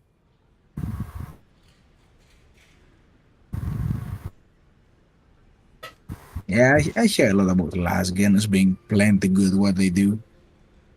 I'm more of a ballistic person myself. A lasso can put a good thermal hole through any armor, but can't beat a good old big bullet, can it? Tell that to most armor plating that can easily take a hard shell from point blank range and shrug it off like you merely just slapped it. Oh, that's why you need to always aim for the parts that are not plated.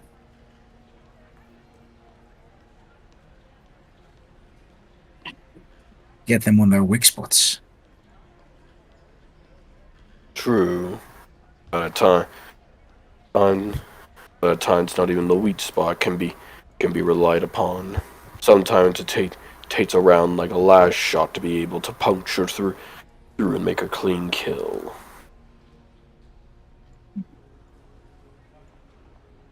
An interesting theory.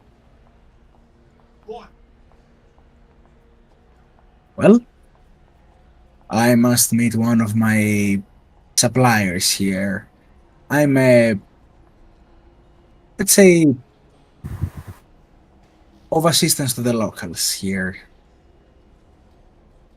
We have plenty of trouble running around in Castle Run. Somebody has to shoot it down, am I right? True. Good day to you. You You as I then too. just start walking off back to where we are currently staying to meet up with the others. Mm-hmm. And slowly but surely, all of you start to gather after you are done with your individual work.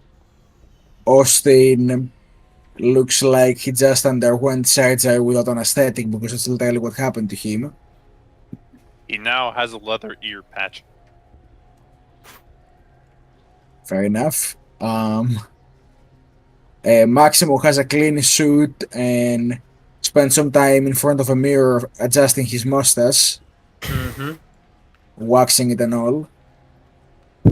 And David and Lucas are David and Lucas. Before we start any other conversations, I take out the pack of Losits and just throw the entire thing to Austin, and I'm not accepting them back.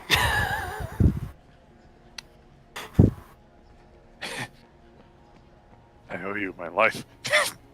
Well, it looks enough as it is, I suppose. Much appreciated, my man. Indeed. Austin made a stay of them out and starts smooching them at the same time. Just rips the whole top of the pack open, and brings out the plasma pistol. Anyway, no, not yet. Maybe for later. Yes. I mean, who knows why he's bringing out the plasma pistol, but sure. Maybe for later. All I can imagine is Austin looking at the plasma pistol's barrel, sees the low stick pack hits him on the face, looks back at the pistol. Not today, old friend. Maybe someday, but not today. He picks up the low sticks and yeah. Congratulations, I transferred my 10 low sticks to you. These smell like a terrible deal. It's a... you get what you get. I suppose so. So, it's at that point that you get a message on your Vox bead that says, "Fellows, change of plans. I'd like you to come find me at the barracks. Should be close to the gate that is the one to the east." East. Maximo will just put his finger on the box bead to transmit back. What happened? We got a little bit more information than we thought we would. And it'd be wise to make headway as soon as we can. Roger that. Maximo, on his way. You hear that? Most certainly did. Surprisingly. Now, which way's east? That way. Okay. And they start And Maximo going... just starts marching that way. Question, is Austin's equilibrium strong enough to point in the right direction, or do we need to actually, like, reposition his arm in the right direction? Absolutely fucking not. He just went through surgery without anesthetic. He has no idea where he is.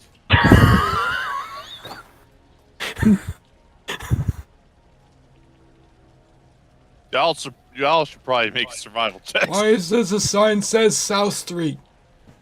They can't read. Lucas points in the correct direction of east, and Maximo, east is that way. I'm just gonna say this. My character's already walking that way. Like, Yeah, I was expecting you to say that. Follow yeah, no, Dave. no, he's already gone. Like my character's already probably there. No, we'll Well, still you're see like him. there because there's a while to walk. Because unless I mean, you can he's not teleport walking, or run. He's basically doing the military jog. Like he's got his hot shot shouldered and he's just jogging. So he's double timing it. Yeah. All right, so I point the direction of east, and I proceed to start marching over there. as you Maximo all will- as you all make your way east, is there anything you'd like to discuss on the way there? Maximo. Well, I have nothing else to add to the conversation, unfortunately. I guess Austin will just with a quick question be like, so, anyone find out anything interesting during this rest? Any good info? I got my clothes fixed. That's all I got. I learned there's a parts trader who's been scavenging off dead bodies of militiamen, and for different gear. Might have to investigate it sometime later. I found out a doc that will buy off secured. He'll take robot parts off people that we kill in exchange, medical services for it. I ain't going to dress it up.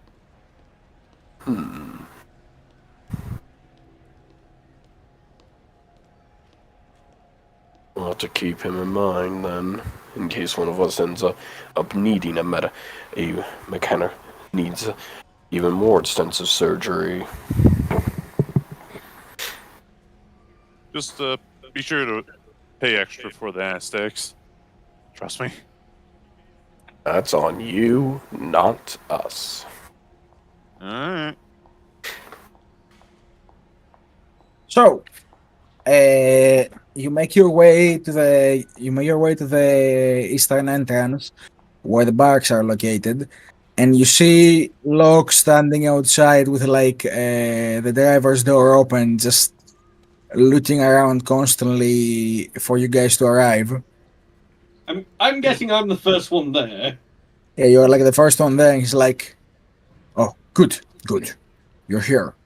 Yes, we we need to are get- here, we- sir. Maximo reporting for duty. Well, no, I think he was just mainly talking to Yeah, me. 'cause he was addressing David, who arrived first. Oh, Yeah, okay, my apologies. yeah. So Uh, what were you saying? Good, you're here. We need to start making way as soon as we can. There is vital information that I have obtained that we must speak about in a more remote location.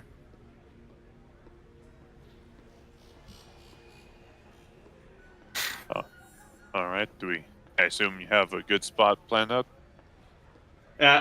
I'm just gonna say this. David just looks at him for a solid few seconds before just turning to just get into the back of the truck. Oh shit, there's a truck there. He climbs in. I mean, guys, hold on. It's just David there for now. Oh, Yeah. but So David climbs in, Yeah. and then after a while, the rest of you arrive, and he's like, "Oh, good, you're all here. Where have you been?" Keeping Following- Maximo from going the wrong direction from the road. Keeping Maximo from going in the wrong direction because of him. As I just casually just point behind me towards Austin, who looks like absolute crap. I see. Well, all of you get an attack. We have to go quickly. My mama said I usually have no sense of direction, so what I just did is just went right. Well, fair enough, but we have to keep going. Maximo will climb into the vehicle. I climb onto Maximo as he climbs on the vehicle. What? I mean, You're in the passenger seat, Austin, I remember. oh yeah, Maximo cannot fit in Again? the car. so much blood loss. So, you guys climb onto the transport again, and this time, Locke says, "I would highly suggest that those of you in the back keep yourselves low and if you can, avoid exposing yourselves. Maximo will check his belt. He means duck down, big boy. Oh, There you go. And Maximo will try to get low. All right, you basically lie down on the track bed. See, I'm gonna attempt a stealth chest just because it is the lulls. 'Cause it's funny. Please do not roll because Oh, the possibility. I'm sorry. Yeah, because remember, glories and stuff are a thing, so don't roll Right. without my say so. Yeah, you can ignore the Um, glory. I know, but I'd rather we only roll when the DM says. Okay, so my apologies. it's okay. So he gets to the entrance. He basically, the entrance opens. He drives out of the city, out of the town. I mean, of Iblis. I should probably write down how that's spelled for all of you. That would be very Yeah, helpful.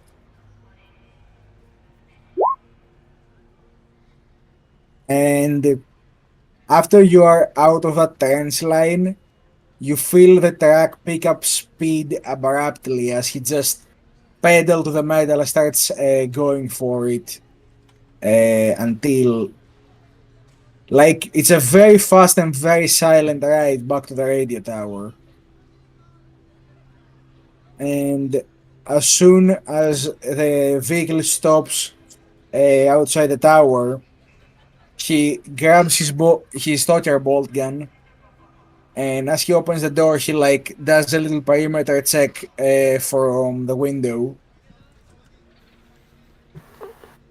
Clear as far as I can tell. All right, move into the tower quickly. Maximo Lucas will- does not ask any questions and proceeds to the tower post haste. Austin grabs his hat and silently goes in as well.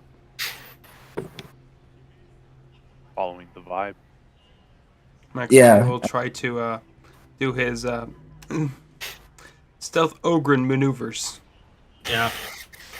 David, while keeping low, is basically just like constantly perimeter scanning as he's like going across to the tower.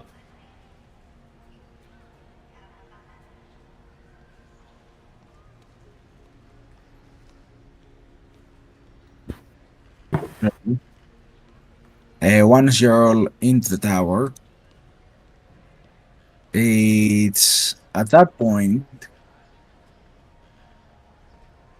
when Law could finally stop being so abrupt and actually stand for a moment, take a breather.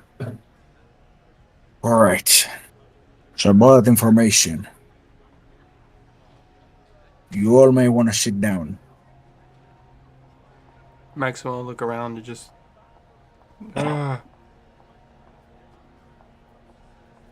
Lucas is just gonna He'll sit stand on there, the floor.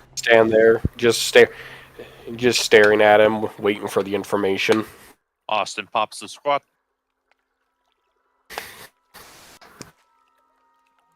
Alright, so we figured out what caused the deaths of those fellows from the recording. If you remember the soldiers that reported being picked off one by one. And the reason for that is why we have been keeping a low profile ever since we left the barracks.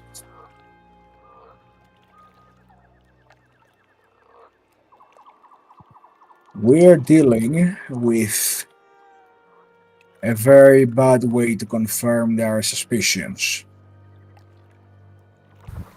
There is indeed traitors, possibly multiple, on this planet, and definitely across the rest. So let me explain. He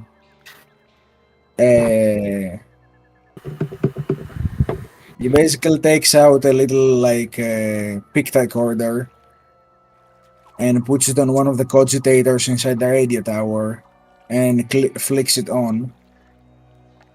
And as he does so,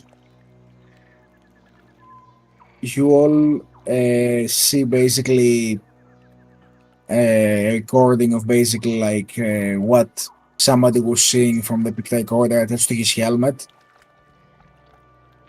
Locke skips forward a fair bit until it gets to the point of a gunfight. And what you basically see is as they're walking through the swamp, suddenly one of the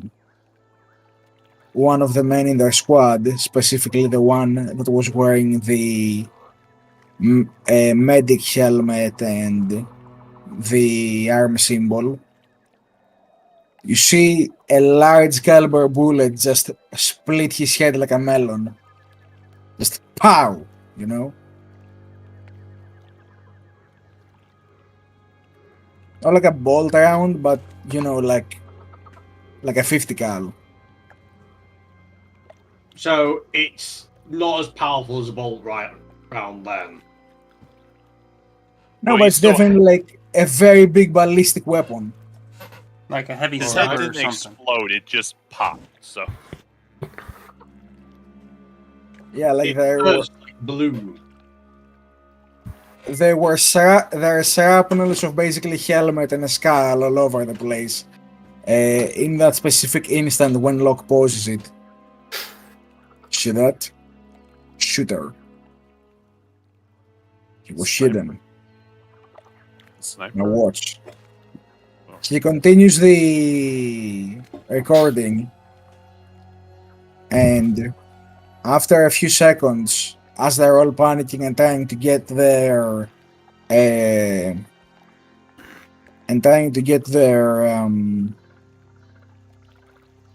Stuff together. yeah, let's say so. As they're trying to get that character together, you see another one whisk from another direction, takes out one more. The same repeats 2 more times, the fourth one taking out the sergeant. As the guy with the pic recorder is trying to set up a Vox device to possibly contact somebody while looking around, you see a bullet shoot the wire essentially and cut off the Vox device. The trooper falls to the ground after that. The shot having also penetrated through his leg. And as he sits there, you see a figure walk out of the swamp underbrush. And it's a tall, well-built figure, like tall, average. Let's say a bit higher than average.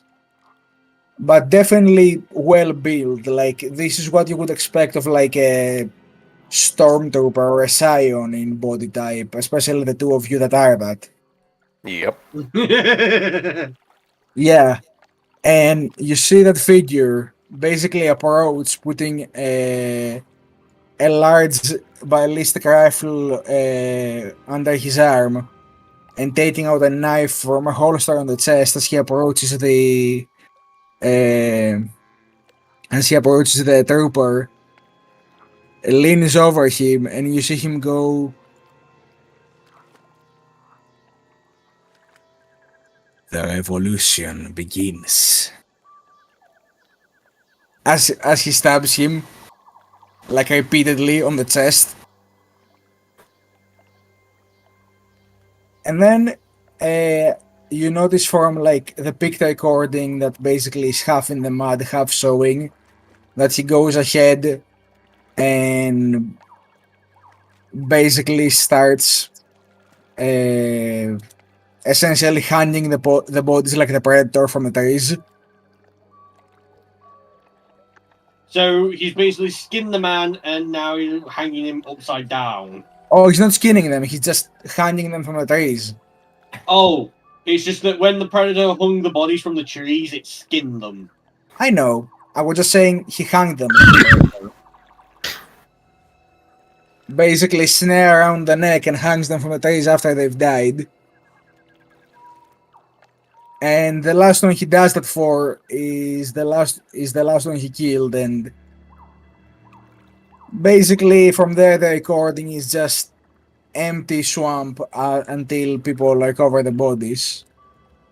And as for the figure, I will not show you all what it looked like. And let's see here. It's at that point that Locke turns the video back to where that figure walked out of the underbrush and says, "Local troops have taken to calling him the Stalker.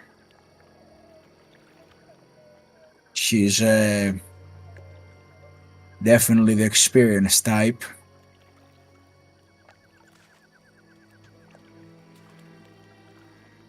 Seems like we found our killer."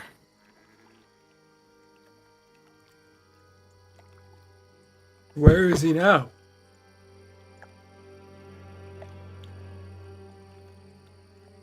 That is the issue, isn't it?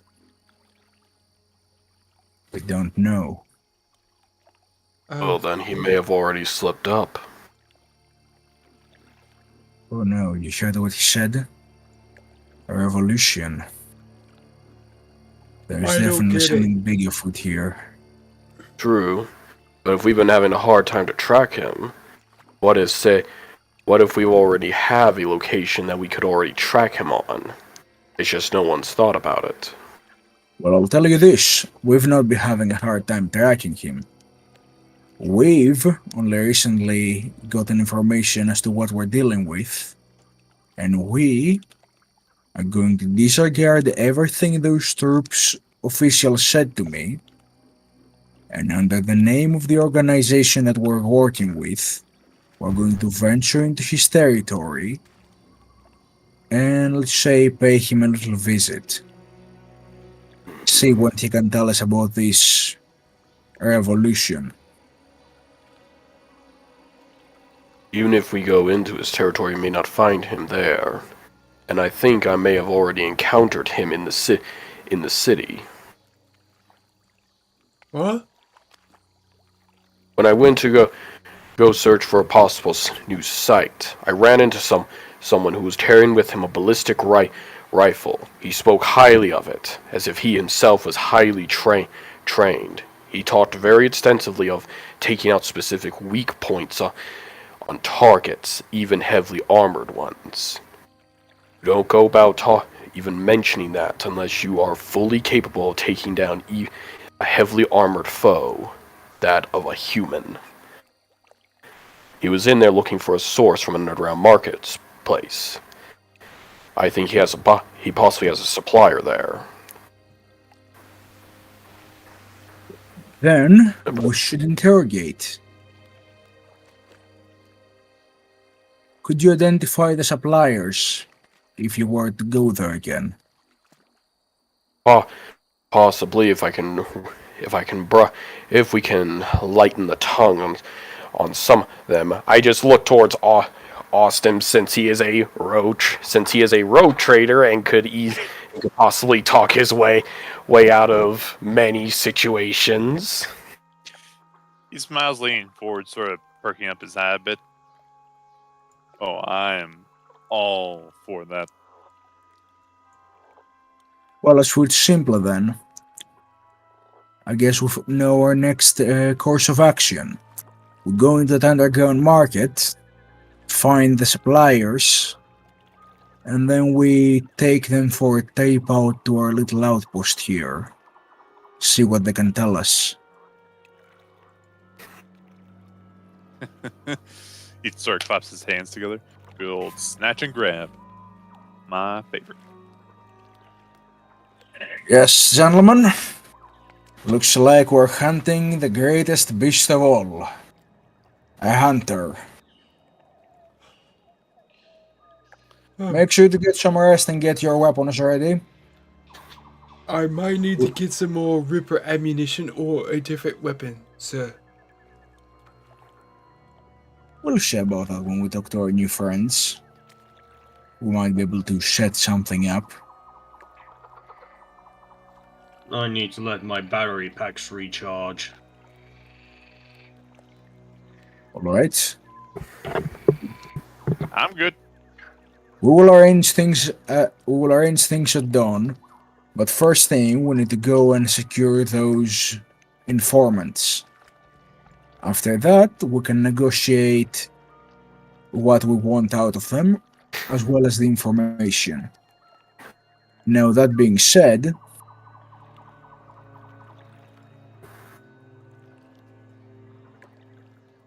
I just realized I was not showing you all of the actual image. There you go.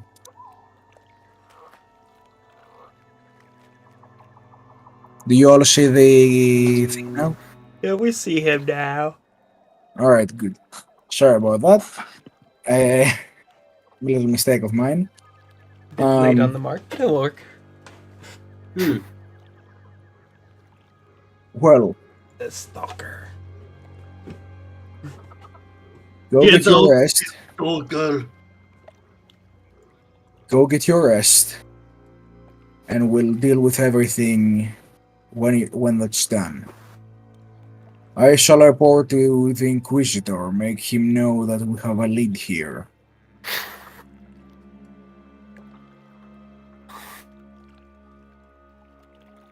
All right. Disperse. And with that, we're gonna end the session. All right. Alrighty. All right. We went a few minutes extra, but It's okay. It happens. But Yeah. all in all, we had fun. all right. And we are going to meet again for the next episode of our series on the 10th of February. Or 11th for some March. people. March. Yeah, sorry. 11th of March, 10th of March, or 11th for some people. My bad. If it was the 10th of February, I think we need to talk to the Odos Chronos. We will all see each other again 2 weeks in the past. 2 weeks in the past. Episode 4. Just, Yeah. are we gonna do a Um, Star Wars on this? Please no. We'll do episode 6 next. And just with a complete skip of what's going on. A long, long time ago, in a system far, far away. Hellfighters. And it's just the Long, long casual time ago. version. It's just long, long ago. We're using Star Wars Battlefront RPG 2nd Edition, and just it's a setting far, far away. Everyone just sounds like that's horrible. It may be. Just, consider a lot of people who play Star Wars RPGs adapt 5e to it. Instead of using the official. Yep. Lol. Yep. Yeah. I mean, let's not be unfair. Before Earth and Glory 2nd Edition, even Earth and Glory wasn't looking that great. But things are better now. Yep. Anyway, so, around the horn, I would like to thank Big Mek for playing Maximo, Blackwood for playing David, Art of War for playing Lucas, and lastly, I would like to thank you, Worgon, for playing Austin and nearly dying on us. Yeah. What's the difference Um, between a comedy and a tragedy? I'm alive. Perspective. I think both answers are correct. Pretty much. It's the It's fact where that something Austin's bad alive. happens, of course.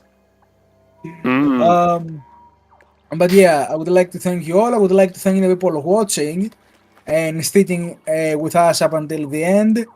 And I would also like to thank myself for somehow not carting this up harder than I already have.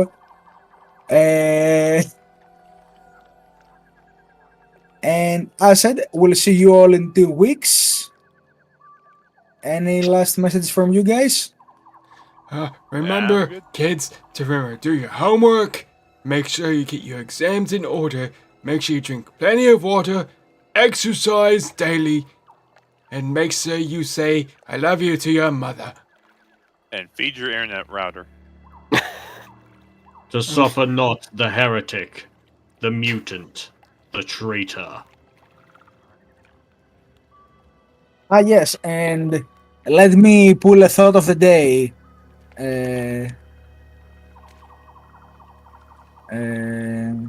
To one to step in poo is already in bad luck. Already deep in shit. I don't know what I mean. Right, somebody give me a letter. G. Q. Q, alright, we got it. Okay. We don't have Q, but we're gonna go to R, which is the next one. Your word of the day for sticking with us up until the end is ruthlessness is the kindness of the wise. It sure is. Is anybody surprised that this is from the Codex of the Black Templars? No. Nope. I mean, that's from my personal journal, really. I can't believe that, knowing you. Anyway, Bye-bye. goodbye, everyone. We'll see you in 2 weeks. 2 weeks. Indeed. And you have fun and a happy rest of the month. Bye. You're about to tell them to have a happy new year then. No, it's already past that.